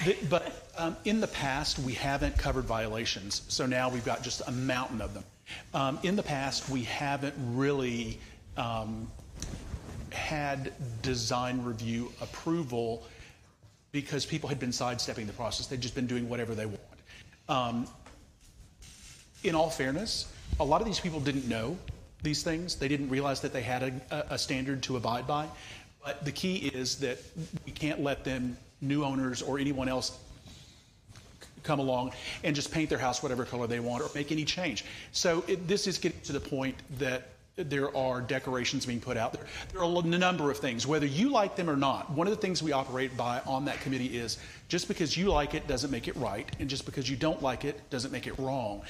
It's a black and white standard, and it abides by that. So any change you make on the outside of your house, please ask for design review approval. If you've got a question about that, send me an email and I'll be glad to address that over to them and they can respond. But the key is that we have standards. They haven't been enforced well, but they're going to. But bear in mind, on the other side of that is that we are open to change. We've changed a number of things, colors and roofs. So that's all I wanted to say. Another question. What do you mean by surrounding property? For example, if it's your lot, is it your home, yeah, your home lot property. Well, it would kind of be like if I wanted to go onto the back of my lot where the lake portion is. My property doesn't actually go to the lake bank. My property goes to wherever my survey says it. So I think yours is different though. But I've got a substantial setback from where my property ends and the lake actually starts. That would be an example. That's the best example I have right now of surrounding area. So somebody might anticipate, oh, well, that's your property. Well, I've got to mow it, but it's really not my property. And there's a 10-foot lake easement that comes back in my property from the survey line. So that would be the only example I have right now of surrounding easements need to be maintained by the person's property anyway. That's, I think, a statute. Yep, absolutely. So I think we need to, be careful on the surrounding property part, because I own property into the water over in Bellingham. Right, exactly. I'm right across the street from the Sandoval. I'm 2 feet into the water. I got people walking on my property all the time. Well, and whenever we get that, we always look at the survey and the property lines as they're available online. So you're defining surrounding property includes surveys so that we're kind of specific as absolutely. That's all I'm concerned about. Yeah. And the key is that, the example would be I can't, put a palm tree or, some kind of a structure further down towards the lake because that's surrounding property. I have to maintain it, but I don't get to do anything with it. So. Okay, any further questions or discussion? Anything further? No? Okay, back to all in favor. Aye. Aye. Aye. Okay, very good, thank you. Pods and cubes? I thought we did that. No. I'm aware of. We took it off the agenda. It was in a board meeting. Yeah. We took it off and put it with our committee first, And so it was not discussed. You sure you don't want to do flagpoles? I keep coming back to that one. It seemed like in the past board, there was a specific discussion about how long pods could be on the property. We discussed it, but not at a board meeting, and then we took it off the agenda for a motion, and we put it with the ARC committee to talk about it. What did we say then? We just talked about it amongst us, so we didn't talk about it officially. We had some numbers assigned. That's going to be discussed now. Okay. Give me just a minute to pull up that. The cubes. I apologize.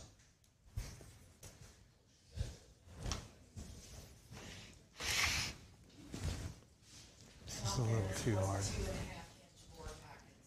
Right. Well, I know while he's looking it up, I know some of the things you can't predict when the pod company is going to come pick it up. So we can't say exactly X days after the move, because sometimes it takes them a week to come get the thing. So we got to be careful with that.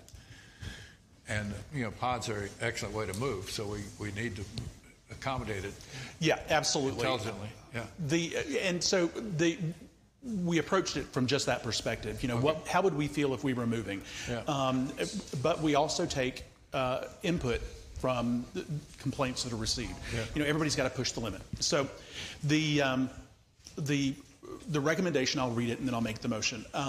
Pods, cubes, construction dumpsters. We've all experienced them in our neighborhood. So residents utilizing moving pods or U-pack cubes for the purpose of moving in or out may maintain in an orderly manner placed in a resident's driveway for a period of no longer than 72 hours. The resident must submit a request to the GM with proof of a pickup date pre-scheduled at the time of the reservation. For those residents needing a longer time due to extensive repair or renovation, residents need to submit an application for the exception to our GM. The application must be approved prior to the pod dumpster placement.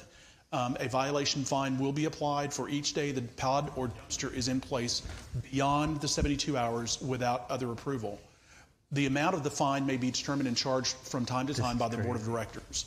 The reason is that we have seen instances of residents having pods in their driveways unattended for weeks and months. It was actually we actually had one for 5 months.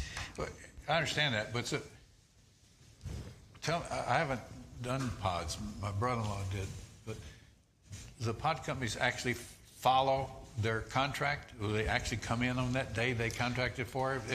If we 72 hours and then they come 2 days later, what happens? I called most of, if not all, U-Haul and all of the other pods, Waste Management, all the companies, and everybody said when somebody makes an appointment to have it delivered to the house, they can set up a date for pickup. And if there's issues, they just need to speak with the general manager. If there's an issue, we need to make an exception, that's all. Exactly. Correct. And that would be at the general manager's discretion. Fine. So it's just that we have to define this. So that is the motion. I move that we do adopt this as part of the ARC standards. And just to recap, it's a 72-hour period. Whenever they apply, they know how long they have it. So if they need it for longer, they can make a request to the GM to extend that period of time. My only thought was, is 3 days enough time to unload? I've never done a pod. So I really don't know. Is that enough time? I believe so. They're small. They're not like a big moving truck. They're not so large that it should take more. It just depends on the people. But 3 days should be enough to at least put it in the garage and shut the garage door. Get rid of the pod. So yes, 72 hours should be enough. But if it's not, they can always reach out to the GM. I mean, it's not that the GM's going to be hard-nosed about it. But we have to have something defining this so that we can begin saying, that's been in your driveway for, 2 months. Okay, you've made the motion. I'll second it. Second it? I'll second it. Any further discussion? Okay, all in favor? Aye. Aye. Stan? Okay. You for? Against? I'm for it. You're for it. Okay, thank you. Flagpoles. Flagpoles. flagpoles, please. Okay. Thank you. Okay, so flagpoles are in our community already. Please. And we're just trying to outline, I know there's been some revision to this before, but the changes that we're making here is we're going to remove one statement. I'll read you that. And then we're going to add a statement. So one of the items that will be removed is that it says, according to the Florida Statute 720.304, flagpoles are permitted, and then they put in parentheses with design review approval. That needs to be removed. What they'll do is, the bold italicized words, that needs to be changed to regular type and the parentheses removed, because we are placing the ability for the design review group to put these through the application process. Okay. Are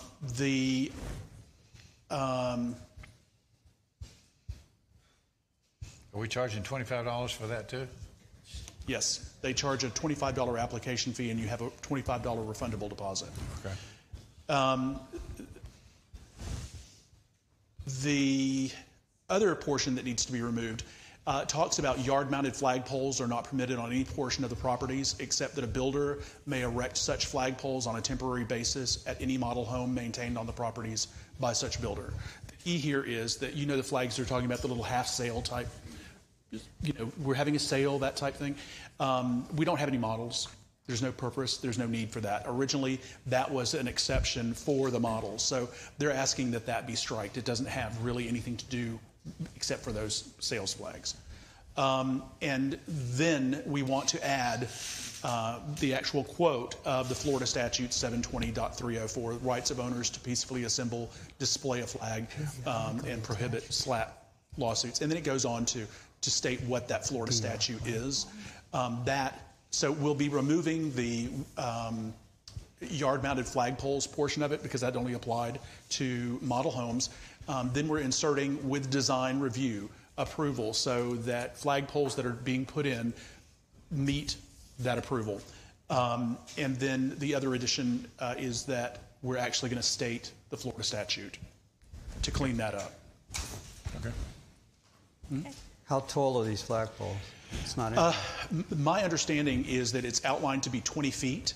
I know that there are some people, I know of at least one that is more than 20 feet. It's 25 feet.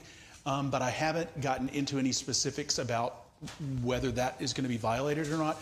I'm presuming that it's one of those telescoping flagpoles, that can be lowered 5 feet. But so are you going to put a height restriction?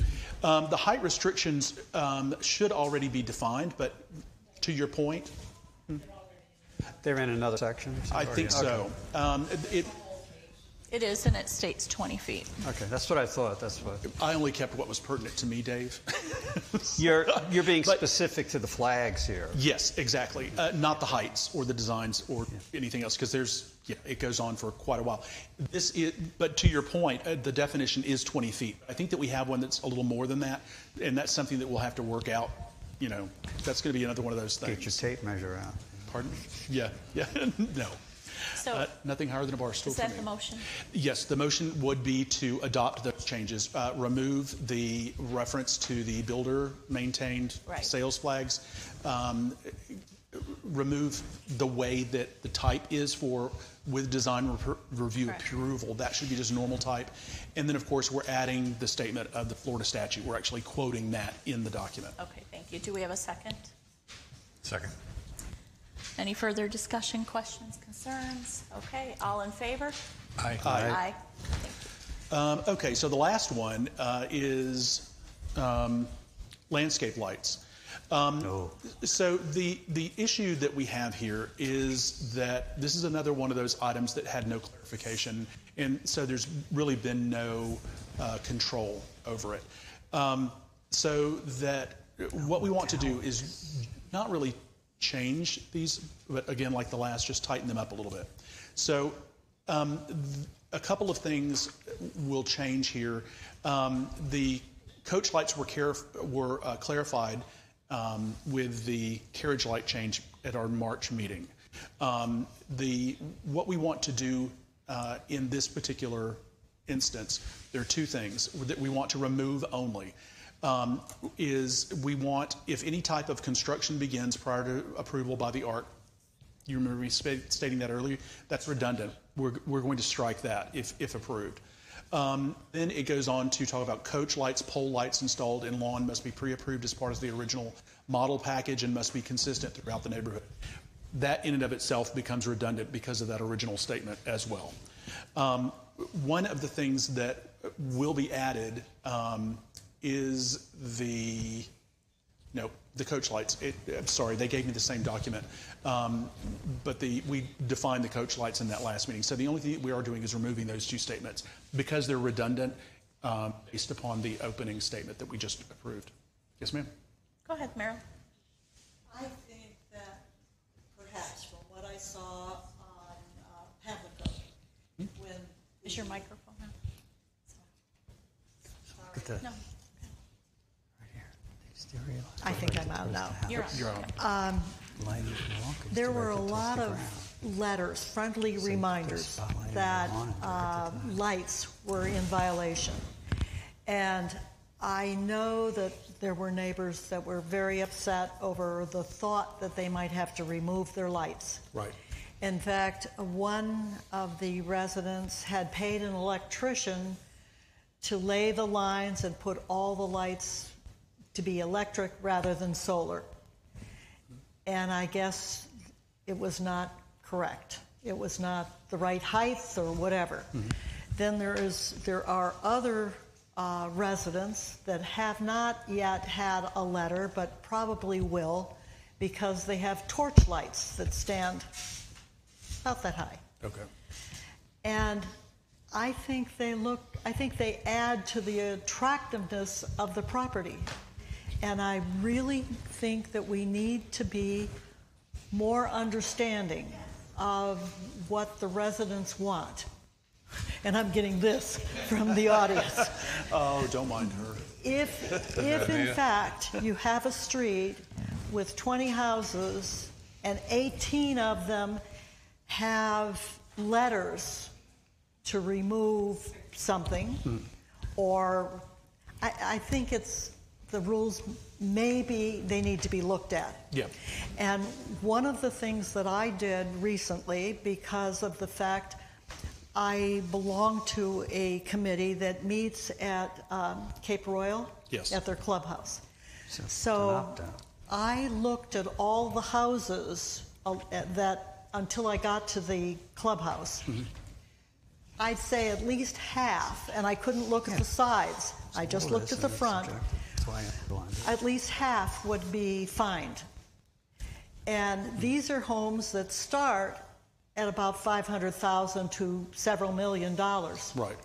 So what I'd like to do is maybe look at their covenants and see how they allow ornaments in their yard, a bird bath, a fountain, things that individualize the homes. I totally go along with keeping your house painted or no mold. I think we have one later where there's mold on the house, on the driveway, on the roof. Yes, I think that's very important that we have the cleanliness. But when it goes so far as to take the individuality away from the resident's home, I have a problem with that.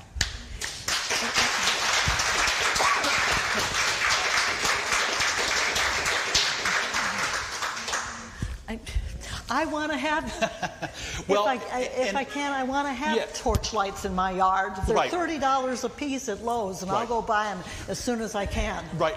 Well, and you and I talked about this previously, and I completely agree with you. The ARC committee is working to change and add and evolve as the community does. And that, as far as what we're talking about now, that's a completely different subject. But what I can tell you is that, back to the statement I made earlier, just because I like it doesn't make it right. Just because I don't like it doesn't make it wrong. The ARC team works from the letter. Yes. They'd love to work from the spirit of what's written, but they have to go by the letter. And so it's not that they're saying no, because there are a lot of times we turn something down and we're like, can we change the letter?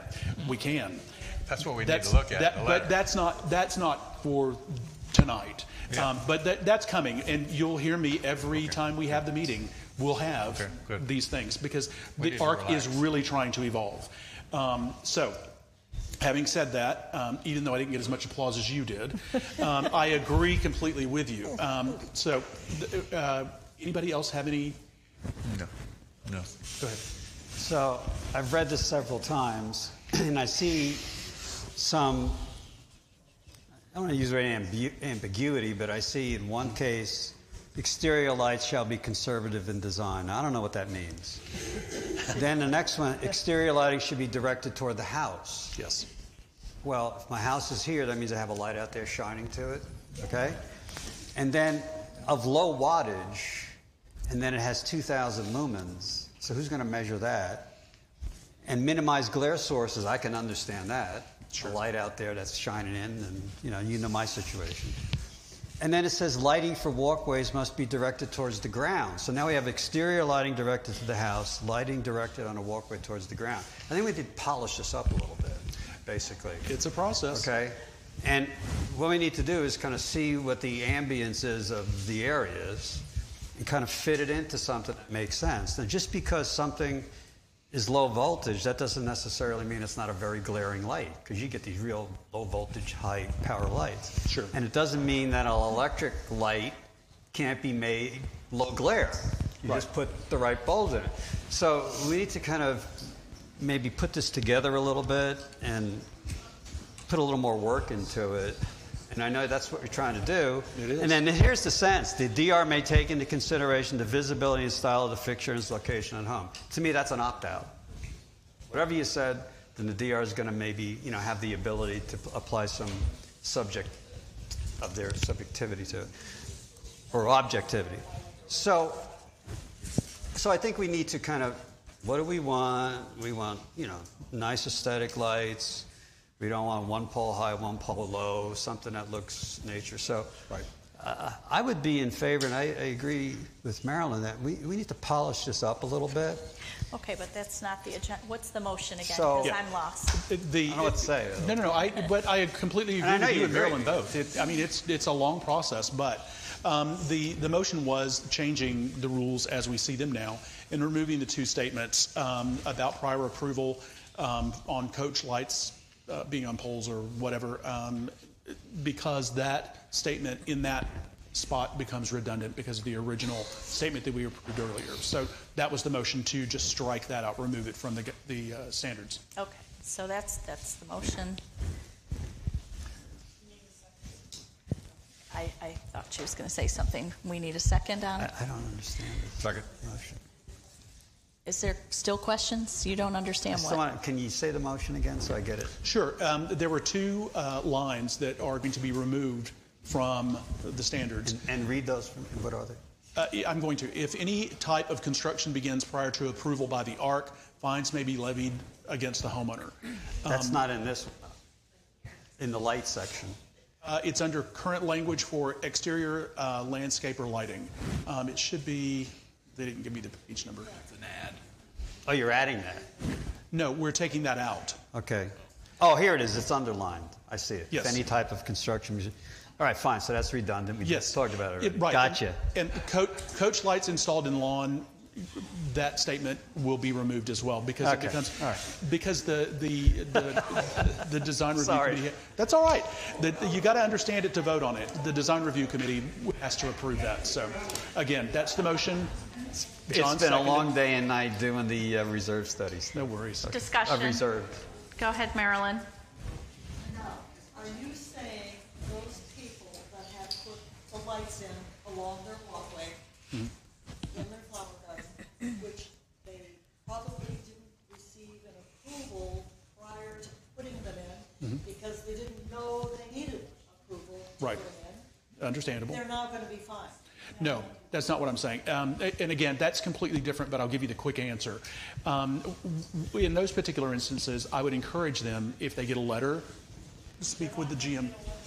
Right. If they get a letter, speak to the GM. But for people like the lady who had it hardwired, just have her submit an application. The design review committee can look at it. And many times we'll go out and we'll say, you know, there's a compromise that can be made here and it works out for everybody. So. No, it's getting loud in the crowd. But to answer, and we can talk more about that because I agree with you on that. Kathy, you wanted to bring up points. This isn't to do with the motion, but it's to do with the topic. I just want to say something on that. When it comes to the violation letters that are going out, as a management company, it is our responsibility in the compliance department of things. What's in the documents, we have to pull into compliance. And the short answer to not liking the letter, and this is not sarcasm, if you don't like the rule, you change the rule. Mm-hmm. Because your ARC standards, as Mr. Stevens has already said, they're vague in areas. And one of the things that's come about as part of the compliance administrator's role thus far is how much vague there is. So I had recommended, actually, right after I started here, that the ARC find a time that they could do a workshop where they do nothing but focus on those documents and get some clarity and some definition. Standard for landscape lights are 19 inches. Standard is a 3700 Kelvin rating. Standard is you don't use LED. I mean, it's across in many communities. It's the same basic stuff. But if you have torch lights, you have torch lights. That's different from every community. In the meantime, because there are so many variations, that's not something we're going to move forward on right now because we know that ARC committee's in the process of defining it. So those are all put on hold as far as that goes. The rest of it, if you have 27 potted plants in your landscape bed, I'm probably going to send you a letter. That's a little bit much because your documents say you can have 3 or 5. I can't remember. 5. Yeah. One other thing too, just on a cleanup aspect as far as records go, because we were talking about doing this log. One of the things that I've had Erin working on for a while now, and she's almost done, but I'm scared to say it too fast because somebody's going to call and ask me a question, is she has literally pulled every single file that we have in our resident filing cabinets, every address, and any that had an ARC application in it. She's been creating a log. This is something that I find invaluable because it's something that I had at my former place. I created it. I had to put 16 years worth of records into one Excel document, but by doing that, if Todd buys Dave's house and he's there for 6 months and all of a sudden decides he wants to know when the shutters went in, I can search that log and tell you when they were put in. So that's something that we've had a lot of questions on that will help with compliance because as documents change, you have to know when something was put in because if it was approved before the documents changed, you can't go back and smack them for it, you know? Sure.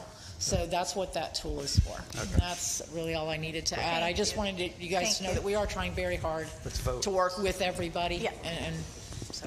Thank you. All in favor? Aye. Aye. No nays. Thank you. Okay, for Covenants Committee, the Covenants chair is Tom Busada. The other committee members are Donna Dunker, Lori Bernard, Craig Snyder, Betty Fishburne. Does somebody want to make a motion to accept? I move we accept those committee members. I second. Any questions? No. All in favor? Aye. Aye. Thank you. So we have some fines that we need to recommend to the hearing committee. Okay. On Verdmont, we have 7 roofs and 3 driveways with mold and mildew and 1 child's playhouse out in front of the garage.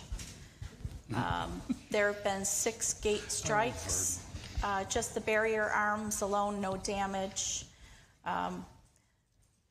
So the recommendation of the fines, by the way, is still the $100.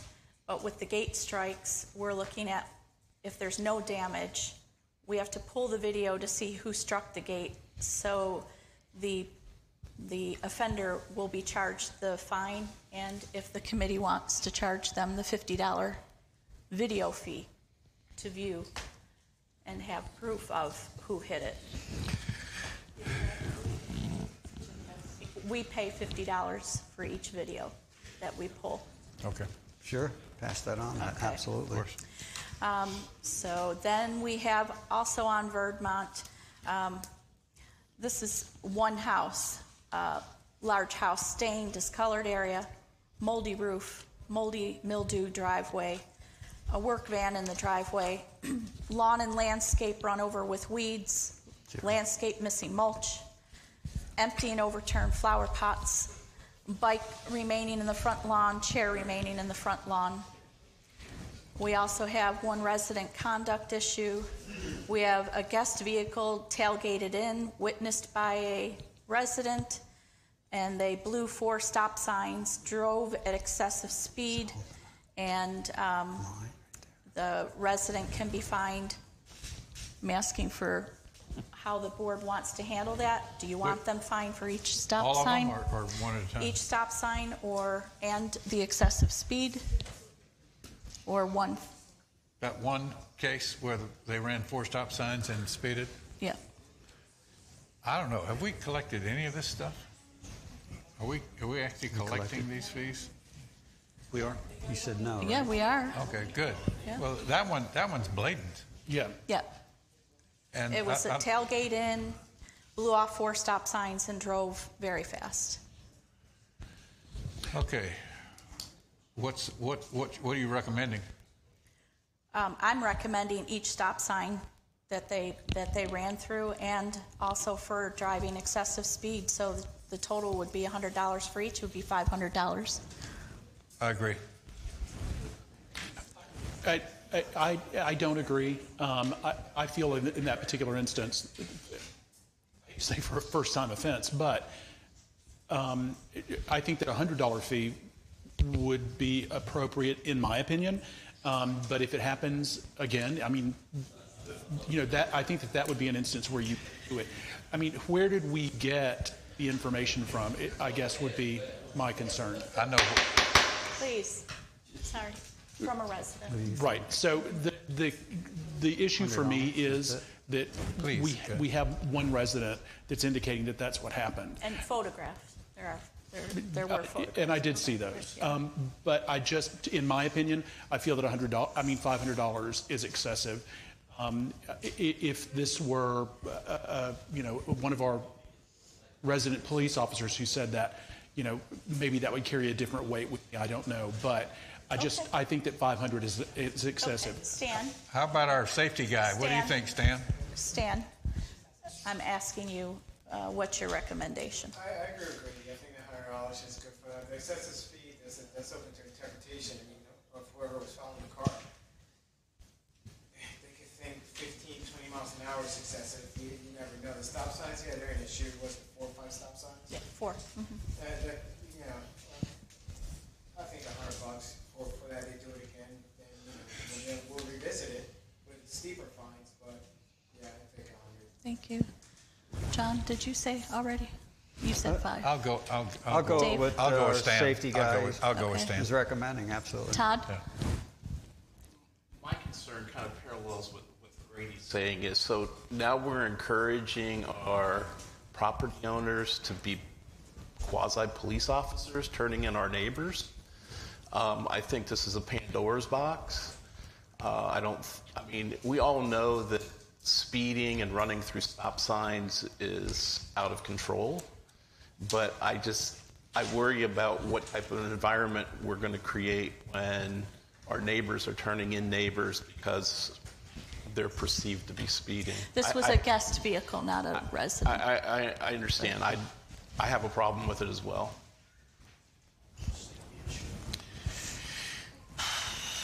Okay, we have a majority, so I'll recommend $100 for the majority, and I appreciate what you said, Todd. And the last one is dog off leash, repeated events, had a prior warning, $100. So this is what's being recommended to the hearing committee. Anything? I have a comment, and this parallels once again the same situation. It's a little creepy to me when we have neighbors taking videos and taking pictures of our fellow neighbors under a perceived violation issue and forwarding that for us to police. I have a real problem with that. Plus, some of the pictures that were sent to me, I can clearly see a leash on the dog. And so what they choose to do in their own yard is their business. And once again, I think it sets a bad precedence where we're having neighbors going after neighbors over situations. That should be a management, police type of situation. And I don't think this board should be the ultimate decision maker in those events. Just my opinion. Is that the case on the leash issue? It was a resident video? Yes, No. photograph, not a video. Photograph. However, I agree with Todd. But I do have the opinion that I definitely don't like residents going after residents. I don't. But when residents have been bringing issues, I'm not saying to Kathy, to management in past years, they've always been asked, do you have proof of it? Do you have proof? So how do you want to handle? I'd say send them a warning. Send them a warning. It's been warned already. If I may, is this the same one where the child was bitten, or is this a completely different Completely different. So if we have bylaws or rules of no dogs off leash, and the resident's not going to turn themselves in, and it's a repeated offense. I'm speaking in general, not just on this one. How does Violation Covenants Committee handle it? There are specific laws within the county and within the city that address this particular issue. If a neighbor has issue with it, then they should be calling the proper law enforcement agency in order to handle it. Once again, it's a little creepy when neighbors are taking pictures of kids in parents' hands with a dog in their own yard. I have a real problem with that. It sets a bad precedence, and I will make a motion that this particular fine does not pass through to the property owner. Do you have any other detail other than what you've shared already? On this specific one, right, or in general? No, that specific one. Detail, just the photos. We have a motion on the floor, and I'm going to second. Sorry. The motion is what? To not find this particular. Okay. Discussion. In many announcements, including those from our GM, you've told residents not to police each other. Instead, police or staff. We must follow that rule. I agree with Todd. We cannot have residents reporting on residents. Stan, I have a question for you. You're retired police? Yeah. So if I had someone come across my lawn and bust my window, and I called the police and said, this guy busted my window, the police are going to say, well, I didn't see it. I'll report it, but I didn't see it. Unless I saw it, I can't really verify it. I think it's almost of the same level of what we're trying to do here. When we see something that is out of the realm of a resident reporting on another resident, report it to whoever needs to be reported to. It could be the manager. We have an issue. Maybe the manager send the code enforcement officer out, that kind of thing. At the time, after the fact is very difficult. I get right. a lot of those reports. So this is what I'm saying, that we all want to maintain a certain level of order and everything else. People follow the rules.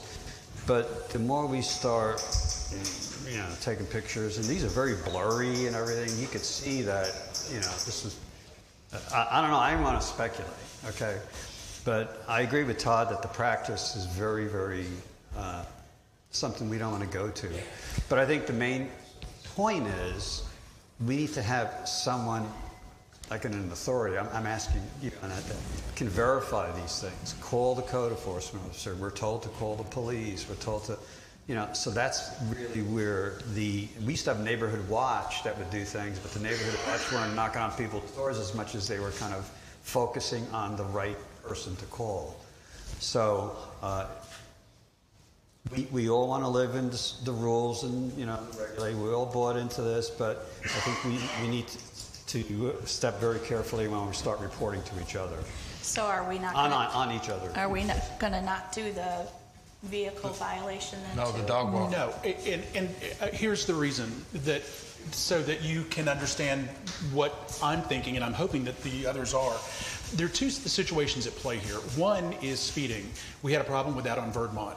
And by the way, all those things that she said about Vermont, Not my house, somebody else's house. I have a picture. I got five. So but with a vehicle speeding here, the police can't enforce that. They can't ticket them.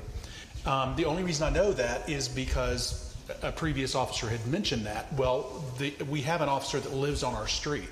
And the one day we were out walking the dog and the girl blew it by the street. And I mean, when she got in front of our house, she literally floored the car. Well, it turns out, what's the car right behind her? It's the sheriff that lives down the deputy that lives down the street. And he went after her, and I asked, did you get the ticket? Did you give her a ticket? And he couldn't because of, I forget what the name of the phrase is, but we are not... We're considered private property. We'd have to redo all the monuments and everything to be able to get coverage under the city, but it's for traffic, they can't enforce that, but animal control, they can. And in my mind, therein lies the difference, because there have been things that have been reported for speeding, and I think that our general management should send a letter out if we know who it is. Is that a little creepy? Maybe so, but if your kid or your dog is out there, you're concerned about a speeding vehicle. With the dog issue, that's completely different, because animal control can be contacted. They will come out. They will talk to the people about it. And none of us need to get involved in that. So I agree with finding the car at the 100. Okay. But as far as the dog is concerned, I think, which is what we're talking about now, is no. I don't think that should be something that we should do or encourage. We should encourage them to call it out control. Okay. Very good. Thank you. The motion on the floor is to delete the dog instance. Yes. Yes. And we've All in discussed it to favor of death. deleting the dog off the leash? Aye. Aye. Aye. Aye. Okay. Very good. Did you do a motion on the rest of it? No. So accepting the rest, I can't make the motion. Somebody. I move that we accept the rest of the recommendations. I'll second that. Thank you. All in favor? Aye. Aye. Aye. Thank you. Okay, Todd, you're up for ENVERA. Contract committee. I know, right? Thanks, Kathleen. You're welcome. My discussion tonight is regarding the renewal of the ENVERA contract, which comes up in August 2022. This is our access control, as everyone knows, and fortunately or unfortunately, ENVERA is kind of a sole source vendor for this particular service.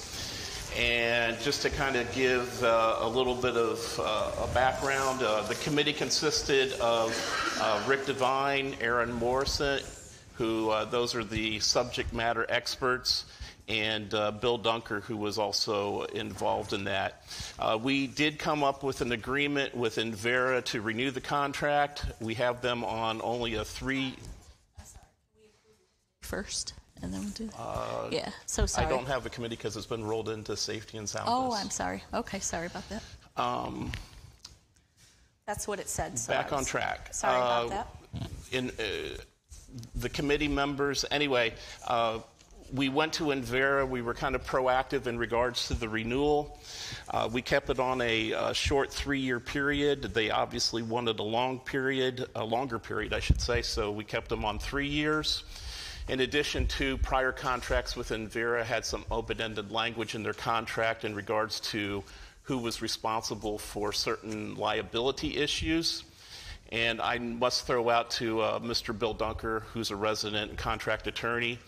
He basically negotiated with with ENVERA to add that to their contract to where they will provide us a certificate of insurance for any of their workers that are on site in vehicles during those particular hours. Believe it or not, we were exposed to that prior to.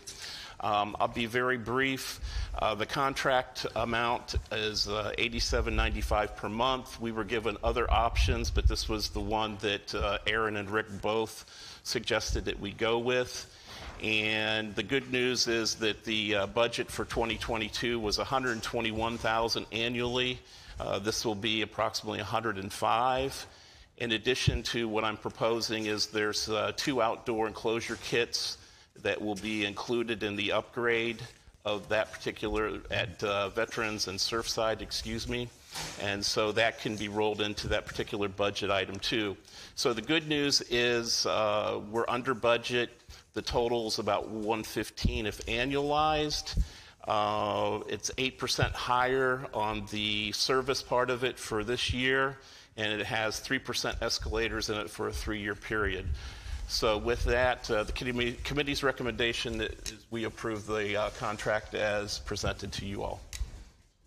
That's it. That's your motion, right? I've read the contract. I move we approve it. I'll second that. I was present at the meeting to verify the costs. Anybody have any questions? No. Okay, all in favor of this contract with ENVERA? Aye. Aye. Thank you. By the way, thanks, Rick and everybody. Aaron. And also to just reemphasize, Bill Gunter put in some major hours in regards to working with ENVERA directly, so he deserves a big thank you. Thank you very much, Mr. Gunter. I do have one question, though. I heard Todd say that he doesn't have a committee. Do you? Anyone? No. Are you sure? Do we have a committee? We can. Yeah. He's got one. He's got the region. He just doesn't need ENVERA. Just check. No. It was determined that it's probably better under Stan's watchful eye than Todd's watchful eye. Yay. So, congratulations, Stan. Thank you. You've got Rick and Aaron and the whole cast of characters. There you go. Good luck. All right. Okay, Finance Committee, Dave. Okay, so we're going to start with the motion to approve the Finance Committee members. The members, of course, I'm a member but a non-voting member. I'm going to act as liaison, and I call it interim chair. Hopefully we'll get some of the committee members to step up in a training program to be chair. So we have Bill Simonelli, Rob Herron, Sean Kenny, Tom Robertson, and Lynn Smith. Thank you, folks. Motion to approve? Second. All in favor? Aye. Aye. All right, the next, we put together a Dave, finance. I'm so sorry, but committee charters, we're going to do it another. Oh, okay. Okay. All right. Thank you. Do I list that as table for now? Yes, well, somebody, I'm not allowed to make motions to motion to table the committee charter. Somebody. Do I make that? Sure. That would Motion be to great. table the committee charter. Thank you. Somebody I'll second. second it? Thank you. Aye. All right, so next. We're all in favor for tabling, so. Okay, next, yes, approval of. Next, I'm going to make a motion to approve reserve advisors to conduct a reserve study. And we approve this as a non-budget operational item, and I'll explain that. The reserve advisor service invoice will be $7,700. For one reason or another, this wasn't included in the operating budget, and we don't want to include it as a reserve item because it's not a reserve item. I thought we had 12 grand in the budget for it. I really did. No, I didn't say it. Really? I didn't say it. But if we do, it's $7,700. Okay. We have an option that the engineer comes in, studies, prepares a report, but we're also going to have an option where we can do some modeling studies. Okay, so if we want to move roads in, move roads out, lifespans, add something, we'll be able to model that and answer questions. So I think that's a very good contract. It's a 3-year service contract that we have with that study. I'd make a motion to approve. Were you going to say something or just? No, it's all right. Okay, No. no questions? Okay, all in favor? Aye. Absolutely. We need to get that going. Sure. Okay. Okay, next we have the no commingling. And I'm going to read this motion. It's kind of lengthy, but I'm including this in my treasurer's report. So if anybody wants to look at it online, they can look at it. So here it is. The motion resolved that A, all reserve assessment payments beginning with any reserve accounts, interfund balances, and reserve interest accounts shown in the 2021 audit, plus any additional reserve assessment funds and earnings thereon received since the 2021 audit balance, whether currently commingled with operating funds or in the reserve or interest accounts, shall be immediately transferred to the segregated reserve account specified by the treasurer. B, all future reserve assessment payments made by or on behalf of home purchasers and all earnings thereon shall be deposited in such segregated reserve account and not commingled with operating or other non-reserve funds. And C, in order to withdraw funds from the segregated reserve account, the project process policy forms will be our method to fully document and will be submitted to fully document the support of the expenditure for board approval. Provided, however, that in any emergency situations, such as failure of a pool pump, breakdown of the AC, the president and the treasurer may immediately authorize the expenditure. So it's long-winded, but it basically contains all of the accounts as reported in the audit, all of the operating funds that we currently have. We also have 3 reserve funds, 2 CIT accounts, one a 1916 reserve account. They will all be combined into one segregated account. You'll be able to view those reserves as a single item, and we'll be able to track it. I make a motion to approve. A second. A discussion. I have a discussion. You said president and treasurer can make decision in an emergency. Yes. Are we all good with that, or should it not be the board? Or Well, I picked up on the same thing. What is the significance of the president and the treasurer doing it? Well, if we get... You got to buy something quick. Real quick. A pump went out. Yeah, well, and that's kind of what I'm thinking. So if we have a genuine emergency, what if the president and the treasurer are not available?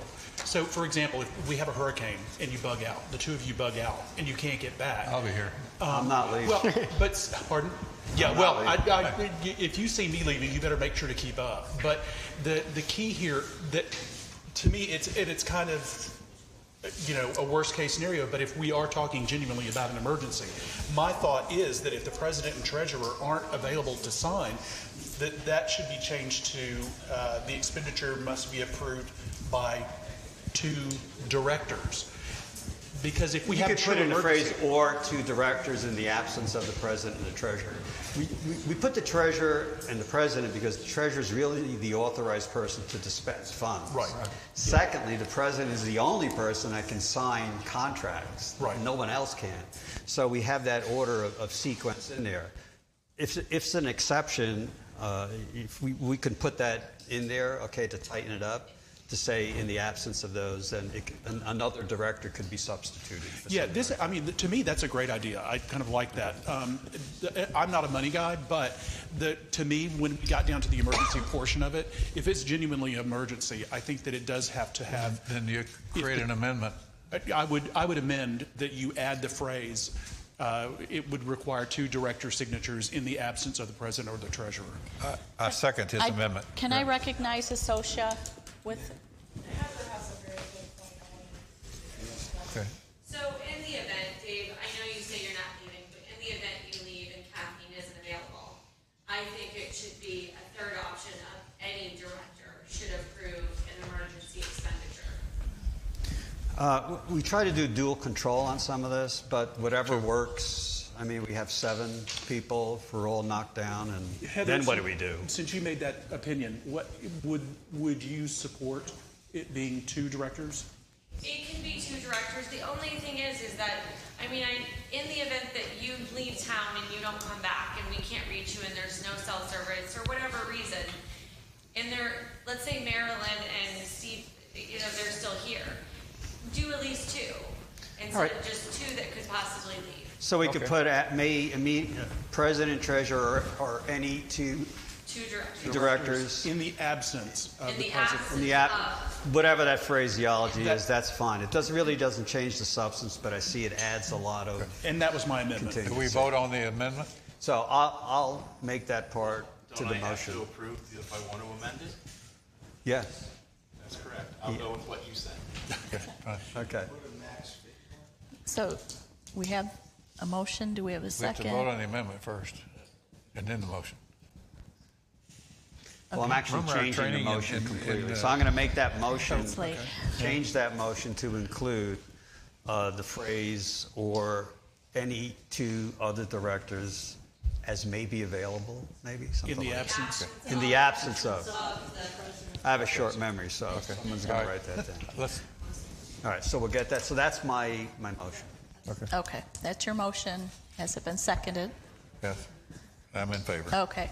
Well, are you seconding it? I need a... No, I'll second it, sure. Okay. All in favor? Aye. I'm fine with it. Okay. This satisfies Dave Hiller's comment, which was very appropriate. Yeah, fixing the thing. So the next is a motion to approve Fifth Third Institutional Trust, the trust account as that segregated account allowed for in the budget. and it'll be the receiver of these funds. And if anybody has any question on that, we can answer it after the motion, but that's my motion. I'd second. Okay. I only have one question. I like this idea as well. The only concern that I would have is that it is not FDIC insured, but it's backed by the federal government. There's no need. This is better than FDIC insured. It's 100% federally insured, period. Okay, so the only thing that I didn't see or get from you is that's kind of like when you buy a bond, you can't lose money, but you may not make any. Is that, can I presume that? Is that part of what this is? Can we lose money if we do this? If you were to sell it early, you could potentially lose money. So, and the one thing we've always done in Finance Committee is to make sure that whatever we do with reserves are safe. We don't take any risk with reserves. So what Dave has done is he's found something that does give potential gain without the risk. And, and it seems, it's just smart. So sample portfolio would be, let's say 50 treasuries, rolling on a 30, 60, 90, maybe a 1 year, it would be blended. We're fiduciary. So you're always going to have some rolling money. And generally, reserve items are more like planned events, except in the case of emergency. But we're going to tie the liquidity portion of this, at least in part, when we talk about the Reserve Study Committee. I looked at it today on the 2019. It looks like this year we're about on $153,000 liquidity event, whether that's true or not. So we can put that right into a treasury account, absolutely liquid. It's a money market account, okay? And the rest could be invested, and then every month, 3 months, 2 months, we're going to have another 50 or whatever, 75 come and due. We need to decide if we want to put portions of that into the treasury, into the money market for liquidity, for withdrawals, or we want to reinvest it. So we're never going to be stuck in some sort of a limbo with long term. We're not going to have to make decisions on whether or not we have to prematurely sell a CD, okay? Sure. So, and we are in, and I'm not giving any guarantees or anything on interest rates, but we can all see what's happening, okay? This 1 to 3 year period is what we can call the sweet spot of where interest rates are going to be going for a period of time, okay? There may be some trailing of long-term rates, later on, and there'll be some other things that may cause that to happen. But yes, they are bonds, okay? They're, and the reporting generally, I know Kathy wasn't here, but I know a lot of times these are reported at the par value anyway, okay? Right. So we're always going to be looking at that, and we're going to be looking at the interest generated. But we'll also see what the market value is, okay, of the account. So there's truth to that, but we want to be smart and not incur liquidations of bonds that is going to be causing us loss. And when you diversify across many bonds, you have many choices. Okay. So. And that answers my question. The concern that I had was, we may not, like on I-bonds, I bought an I-bond just recently, and the rate of return is over 9%. Well, next year that may be, 0.4%, but it won't go to a negative. No. The only reason that I would lose is if we had to liquidate. And that was my key question, is that we may make good money here, but we're not going to put any of it at a loss. Yeah. So thank you. I-bonds also have a feature. It's also important to tie this into the reserve study so we can predict more accurately when we'll need money. Yeah, great idea. Yeah. Okay, very good. So that's the motion. Would you have a second? Yes, so we had discussion. All in favor? Aye. Aye. Thank you, Dave. And thank you for the work. That was quite a lot of work to meet with Fifth Third Bank, and the presentation you gave was great. Thank you. Okay, Landscape, Grady. Again? Your committee people. Yeah. Todd, are you sure you don't want a committee? Grady does everything. He watches someone else in this particular instance. What a great team. Okay, so the landscape committee, I think that the only thing that we needed to do, I don't think we had a motion. I think the only thing that we needed to do was to approve the committee members. Right. And give me just a second to make sure that I've got all of their names correct, because there are a few of them. Bear with me just a moment. It is a great committee, I can say. Yeah, they are a wonderful group of people. What about my committee? No, not as good. Sorry. Your committee's awesome too. Oh, okay. Nope. And she's right. The Landscape Committee and the Art Committee, I could not ask for two better groups of people. So the only thing that we're going to do here is approve the committee members. In this particular instance, we're going to have two chairs because of seasonal residency, and that's going to be, I hope I'm getting this right, Linda Duclos and Lynn Berry will share co-chair responsibilities for the team. The team members are going to be Barbara Safranek, sorry Barb, Ian Steele, Judy Masseth, Linda Duclos, Lynn Berry, and Sandra Kosher. Was there anybody? Did I miss anybody? If I did miss your name, I apologize, but I think I got them all. And while she does not have to be approved because she's not going to be an actual member, I think most people know Babu Matthew, and she's going to kind of team with us on a number of different things. But those are the people and the chair people that I would like to see approved. Okay. Second? I'll second. All right. All in favor? Aye. Aye. Thank you. Thank you very much. Okay. Lakes. Lakes, you're up, John. Okay. I met with the Lakes Committee, and the Lakes Committee is almost a misnomer because almost everyone working on lakes is really pond watch. And the committee members are Gene Kurowski, Pete Kurowski, Daryl Brumman, Bob Ladisek, Mary Manville. Daryl is winter only. He's leaving for the summer. And nobody wants to be the chairman. And the thing is, the work's been done in Sandoval over the years has been outstanding. The people that really started it was Jim Niehaus and Scott DeFilippis. And they really did a great job in coming up with this. They've done a lot of analysis. They protect not only the lakes but the wildlife around the lakes. And so what we need, I'm going to act as kind of a temporary chair as we get this together, but they also don't want meetings. What do we need meetings for? We go sample the lakes and we turn in the samples and we get good information. But we do have needs. One big need is we need to really define and get a charter for the Lakes Committee. What is it we want them to do? And what can we do to preserve our lake banks from erosion? There are a number of things, like maybe we'll have a catfishing contest because the lakes are being inundated by these armored catfish. So what I would like to do is to create an ad hoc committee that will create a charter for the Lakes Committee and work on improving the lake banks and come up with how we want to operate in the future. Jim Niehaus who's one of the original architects, is a full-time guy on the water. He runs kayak tours and fishing tours, but he would take the time to work with us on an ad hoc basis. Okay. He basically started that. And Scott DeFilippis is a full-time real estate agent, but he would help us too. So now Mary Manville has said she will coordinate the lake watch and the sampling, and she'll keep the equipment at her house. And then Bob is going to help create a schedule for us. So we got that thing going.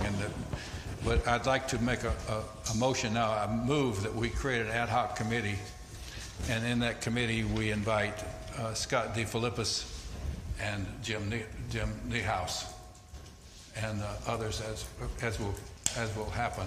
And I will be the board liaison. I'll second that. Okay. I do want to ask one question, just to clarify. This ad hoc committee is being stood up for the purpose of creating the charter and getting those documents in place, kind of what we're wrestling with ARC right now? Yes. Great idea, by the way, especially with Jim and Scott. So this is so that you can take advantage of the previous experience that these people have. Yes. Because they cannot commit to being on Exactly. Yeah, that's a great We idea. want to tap into that knowledge, and these guys are really good. That's a good idea. Okay. Okay, all in favor? Aye. Aye. Thank you very much. And Mary, I'm sorry I didn't put your name on the list when I wrote the letter today. Oh, that's She's a very important person. Okay, Recreation Committee, Stan? Recreation Committee, I'm the liaison. Would like to make a motion to change the name from Recreation Committee to Recreation and Amenities Committee. That's pretty much it. I would second that. Just a name change. Okay, what was the name change from? From Recreation Committee to Recreation and Amenities Committee. Okay, put them all together. I didn't catch that, That's yes. Okay, all in favor? Aye. Aye. Also, I would like, excuse me, I'd like to make a motion to approve the umbrella replacement expenditure from reserves. We've already put them in, haven't we? No, he's made them up. Oh, okay. We approved it, but I'll second. Okay, well, I've got a question, and that went through the new policy? Mm-hmm. Perfect. Worked like clockwork. Good. Okay, all in favor? Aye. Aye. Absolutely. Very good, thank you. Risk Management Committee, Todd? The Risk Management Committee, I'm the liaison. My chairperson that I had to convince was Mr. Bill Gunter, Lynn Smith, and Craig Snyder on that committee. We met in May, and the meeting notes are posted to the Town Square app or website, so I would encourage anybody who wants to see those, please look at those. That's all I've got. Do we need a motion So, to approve? yes, we do. So, Todd, you motioning that we approve the okay, well, I'll second? that. Thank Yeah. you, all in favor? Aye. Aye, thank you. Thank you, Mr. Dunker. Okay, safety and security. Safety and Security Committee, I'm the liaison on that. I'd like to make a motion to approve the Safety and Committee Chair and Committee members. The members would be Linda Mooney, Valerie Selesky, and Edward Coronado. Linda Mooney serving as the chair. Oh, really? I'll second that. Okay, all in favor? Aye. Thank you. The next topic is going to be the motion to approve of charging at cost the HID access cards, the membership cards that we carry to get in and out of the doors, at $11 each. The Tagmaster windshield stickers, the stickers on the windshields at $15 each.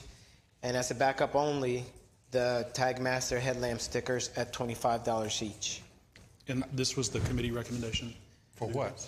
They're, from what I remember, we're going to charge less for them. We're going to charge at cost. We're not making a profit off them any longer. They're costing us, we're going to charge what we pay instead of making money from the fobs and everything else. Oh, great. So it's actually the cost to the residents is going down. To us, to me. And that's your motion? That's my motion too. I would second that. Okay, all in favor? Aye. Aye. Applause. And if I'm correct, we were charging $25 for each Yeah, of those across the we're board. charging, yeah. You should have waited. Did you keep your receipt?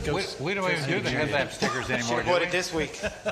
Only in emergency, when it's not working. Take your receipt to the office. When the windshield's not working with certain cars, they have to do the headlight. You're right, and just as an FYI, Kathy brought it up, and Kathy spearheaded it, and she brought it up to me, and obviously it's a great idea. So it was Kathy's ball that she ran with. Thank you, You talking about our Kathy. manager? Yes. Thank you, Kathy. This lady right here. Merry Christmas. Yeah. Next one.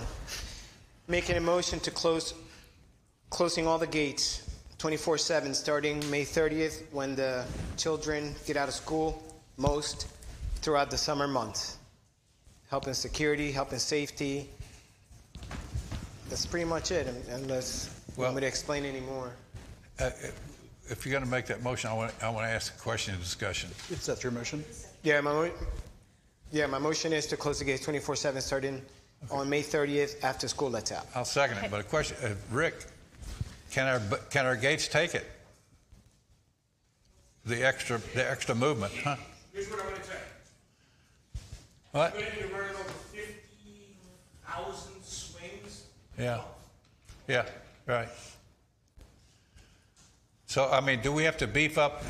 Are there? No, I got Okay. But those have been shoved back.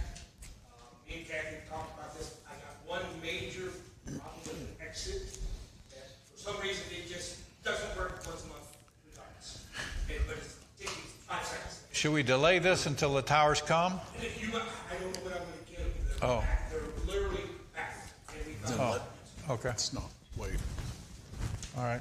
I guess we do it. Okay. Fix them. All in favor? Aye. Thank you. The last point is a motion to approve temporary speed bumps in property.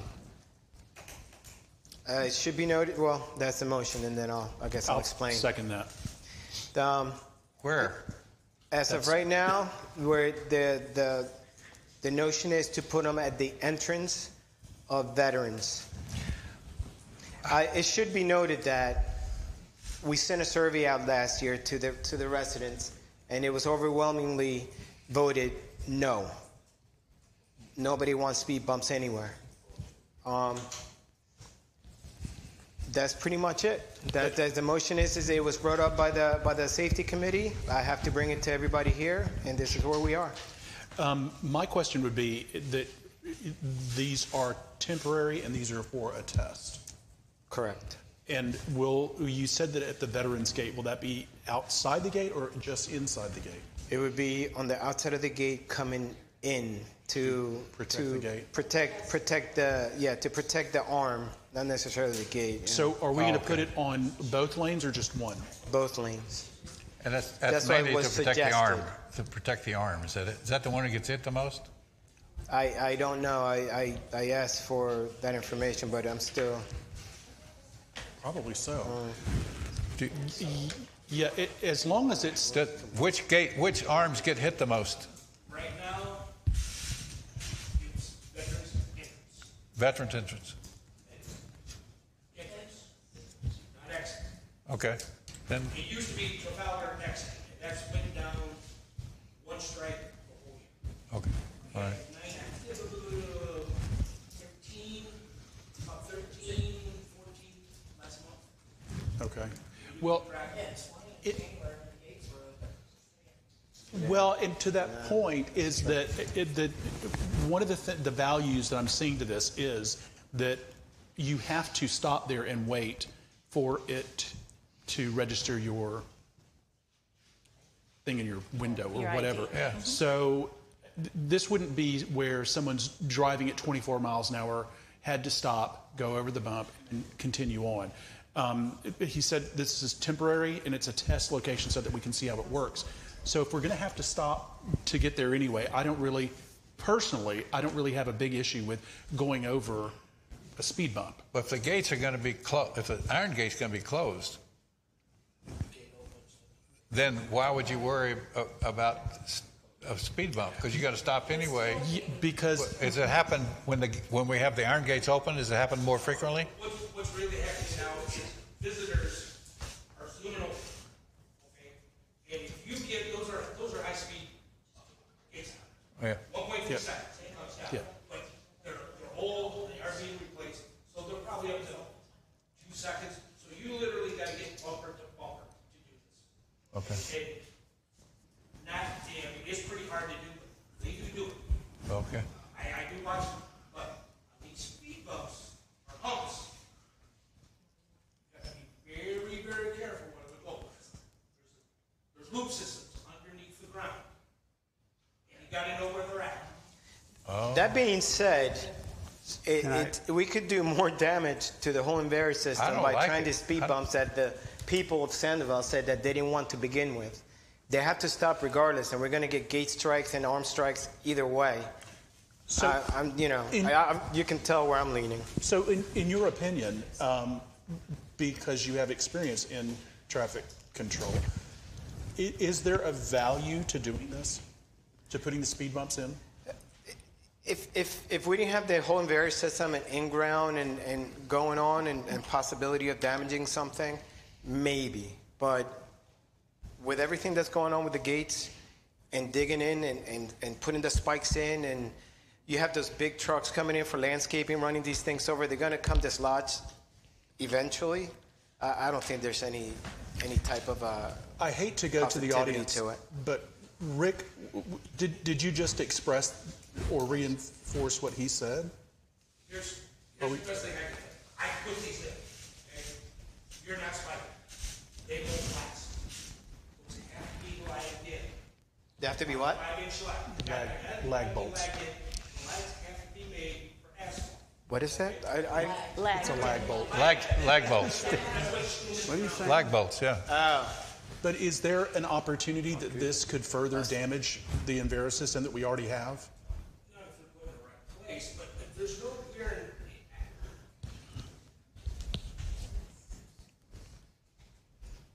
It's not going to stop completely. Right now, the best thing is she's sitting right there. She's going after people, and all of a sudden, I see a big change in people. They're going to crawl over there, except for the business, and mostly contractors. Guy thinks that my foreman's in front. I think I can just follow him right in. Boom! And he gets the arm again. Okay, so what I'm gathering from you is that it's kind of 6 of one, half of the other, but you're leaning towards that it's not a great idea. And Rick seems to be. My concern is with the wiring and the layout of that ENVERA system. If we've spent so much. Plus, it states temporary, and to go in and do the lag system and do all that, that's not temporary. That's construction. That's money. That's replacement. That's tearing it back up if we don't have to do it, if we don't like it. And just like Todd was saying before, with opening up the Pandora's box and allowing something that is unnecessary. Can I recognize Marilyn wants to speak? When I was on council, we would often have citizens that wanted speed bumps on their street to slow traffic. I remember one of the main ones was 17th, near Coralwood Mall. Our staff member that was in charge of streets would tell us, well, you've got to put the policy in writing first before you can do it. Secondly, the Green Book, which he always referred to, which was the Florida Department of Transportation standards that you had to abide by, you couldn't put in one speed bump. They had to, and I don't remember whether it was 3 or whether it was 5, but they're X number of feet apart. And no one was really willing to do that. And so it never went anywhere because we never established the policy that we were going to do it, because as soon as we found out that we had to put in 3 or 5, and I forgot the cost, but it stopped. Council didn't do anything more. My other thought is, if you're going to do something outside the gate, that's not Sandoval property, is it? That particular spot is. Is it? Yeah. Just that thought did come to my mind. I know we can do anything within our boundaries. I just didn't know outside the gate. Okay. Any further, Dave? Okay. So, Stan, I had sent you a volume of materials. I was on safety committee for 3 years. We studied this extensively. We brought in firefighters, EMS personnel. Absolutely no speed bumps. It destroys and injures their big carriage systems. It slows down entry to get to someone's house, maybe a heart attack. So if we were doing anything, it would have been a speed hump. So you take a big sausage and you step on it and you squeeze it out, and then you have a low type of a hump with very little curves on the end. Oftentimes you see them with crossed hatches. And people visualize these and they stop just because they see speed hump. It's not the speed hump stopping them, it's up here that's stopping them. So that was the consensus, and I sent you actually a safety and security 5-year charter where we had that studied. And we had all the comments. Jim Niehaus, in fact, was on that, plus some Scott, plus I was on, a number of other people. So, and it was to control speeding within the community, not necessarily the gates. we were still studying the gates. In fact, part of that study was we never had arms. We had gates. And then we added the arms as a potential to say, knock an arm off, it's not as bad as knocking the gates out. Okay? So that was kind of like where we dealt with that. Hopefully people would slow down as a result of knowing some arm's going to come down if they track in with somebody. Okay? But the speed humps was, as we had someone speeding in the community, was a way to deter or slow down intersections that were not well lit, intersections where people just, going through, and you would place those somewhat before the intersection, make them visible. In fact, sometimes I see on the road, I wouldn't maybe suggest that here we have too many signs in some sense, speed hump ahead, and that, oh my God, I better slow down. So that was kind of, and we attacked it from, were the EMS firefighters going to have a problem with this? Okay, and absolutely emphatically said. In fact, that's the time where we never had those little blue markers in the road, and the safety secure. Actually, I made the motion, but I don't care. We said, let's put those blue markers down, and the firefighters and police, they said, yeah, sure. They supplied them for us, and they stuck them on. They did it themselves. So I think you need to really look at, if anything, how do we control speeding within the community? Maybe more of an issue of the gates. I don't know what the answer is to the gates. That's something, but maybe what you're saying is putting things out at the gates. That may be something to think about. Whether it disturbs the structure underneath, I don't know. But I think we have enough problems probably with speeding within the community that maybe your committee ought to, take a look at. So that's my comment. Yeah, no, we've discussed that and we went over it, and the speed bumps are something that started in the community, and it's making its way out of the community into the trash. That's why we can't figure out where to put these things, because nobody wants them. There's a lot of pros and cons, a lot of cons.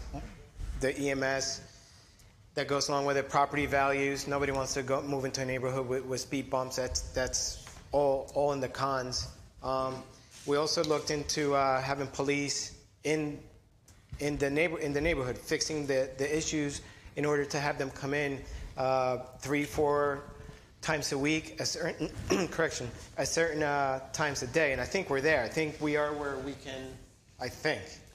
can have that happen. So as far as anything that I've ever seen, and I really don't want to get into those speed cameras that were approved last year that we're not getting, none of that stuff is really 100% or 50 or anything better than a police officer sitting down and writing tickets or stopping cars. He doesn't even have to write tickets. I used to stop 100 cars a day and write 10 tickets, So our way to stop or slow down, actually to stop the speeding and the nonsense, is to pay the police, Cape Coral Police, to come in and do some enforcement.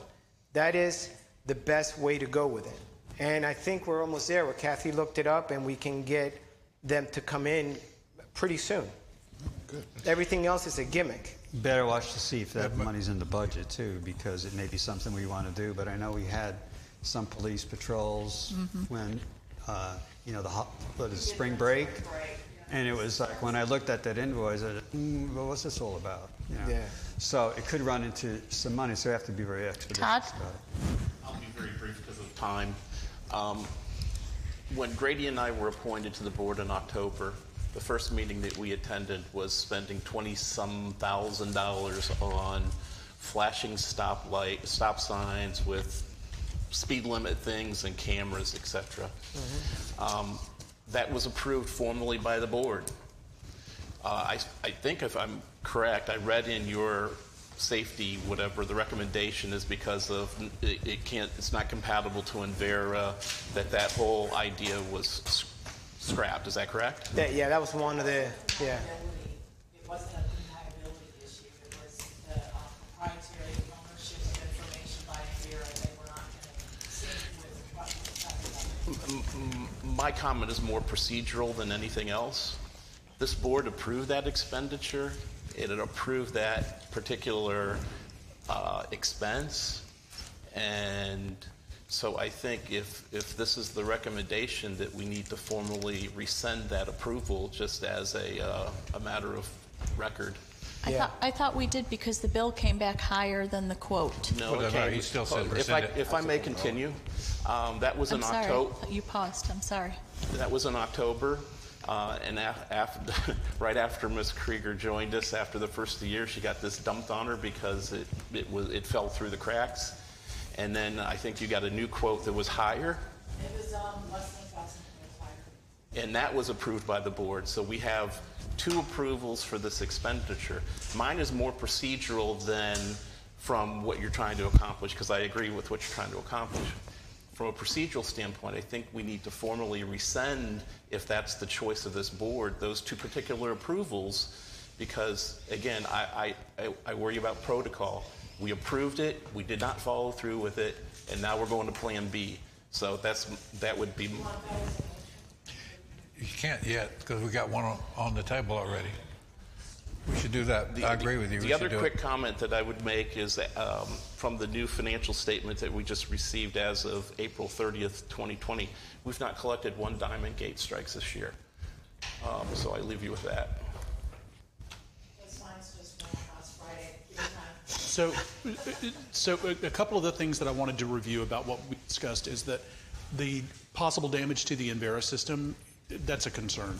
The recommendation that I hadn't even considered about law enforcement and EMT people coming in and or out. And fire, because they're very heavy machines and they're undercarriage really. So those are the 3 things that strike me as being a problem. We've got a motion and a second. So I think we should kill it. So vote. Take a vote. Well, if discussion is done, we can vote. So vote. all in favor? Could you repeat the motion? The The motion is to install the speed bumps at the Veterans Gate. Okay. So it's an approval to install Yeah. Correct. Yes or no? them. So you got a first and a second. All in favor? Aye. No. Okay, against? You got to say Against? opposed. No, who's opposed? Nay. Opposed? I'm opposed. Nay. Opposed. Yeah. Okay. Now we need a motion from Tom for And now we need for rescinding that thing. Huh? I agree with you. We're rescinding that because it wasn't because you got the previous board obviously did a lot of work to a lot of information. It's just that we didn't know about ENVERA and we didn't know about the time consuming of looking at all those videos. It was a full-time job for one person to look at all those 24, 25, 26 mile an hour people. It's just not doable. Totally. Well, I'm following your lead on this. My point being is that Grady and I were put in that particular situation to vote on that on our first meeting. Yeah. And again, I don't think we had enough information or documentation or correct. understood it to vote on it. But formally, it was approved not once but twice by the board. So I just think for the record, it needs to be rescinded so that there's a record of that. Your October one, it was. Do you do it now? The 2 approvals, the one that was in October and the other one that was the first quarter of 2022. For the increased amount. It was the same issue, but the first one was for one amount and the second approval was for the Can I try higher a amount. motion? So You're rescinding part of the motion because we're continuing with the pedestrian signs. I just wanted to wrap it up to say what you're rescinding. We're rescinding the speed cameras, the major big expenditure. Exactly. The speed cameras at $26,000. Yeah. Right. Yeah. Do we need to make a motion? Have you got or the that's motion? it? What's the motion? Okay. That That's is the motion. Second. I think he All said in it favor? correctly, right? Yeah. Okay. All in favor? All in favor? Aye. Aye. Get that off the books. Yeah. Okay, Strategic Planning Committee, Todd. Strategic Planning Committee, we're rolling in the reserve study plan into the strategic plan. The members of that committee are Bill Gunter, Lynn Smith, Rob Zikovic, who's a former board member who volunteered to do it, Todd Wynn, and Dave Saganik, who will be a non-voting information-only participant. I make a motion to approve. Second. All in favor? Aye. Aye. Thank you. Does anybody have any committee updates? Committee updates, did you have anything on social? Yeah, let me mention, since I'm liaison to 3 committees, and in June, I want to bring, because I'm hesitant on naming the members because there's still one that I don't know about, one committee, but on the communications committee, Dave Ock is the chair and the secretary is going to be revolving. The minutes of both communication, design, and social are on Town Square, so they're already there. The design committee will probably be finished before our June meeting. It looks like, yeah, fingers crossed. May very well be finished very soon, anyway. And the social committee, there are a couple of members that did not attend the meeting, and each of the committees have already met at least once, and the design committee did meet twice, but as I said, it's almost finished. There are individuals that didn't come to the committee meeting, so I'm not sure they still want to be on the committee. So we need to follow up and find out whether there's still interest before we approve the committee. So I'll bring it in June. Okay? Thank you. And as I say, the minutes are on Town Square. Perfect. Madam President, I have one other quick follow-up to the strategic reserve study. The minutes, I shouldn't say minutes, the notes of the meeting are also posted on Town Square in case and if anybody wants to review those. Thank you. Thank you. Any other committees? I'm just going to, the finance and my treasurer's report, we're going to consider that to be the minutes of the finance meeting. Okay. So I don't have to duplicate? Mm-hmm. Okay. Okay, meeting adjourned. Second voted. Aye. Anybody Second. argue, discuss it? Thank you.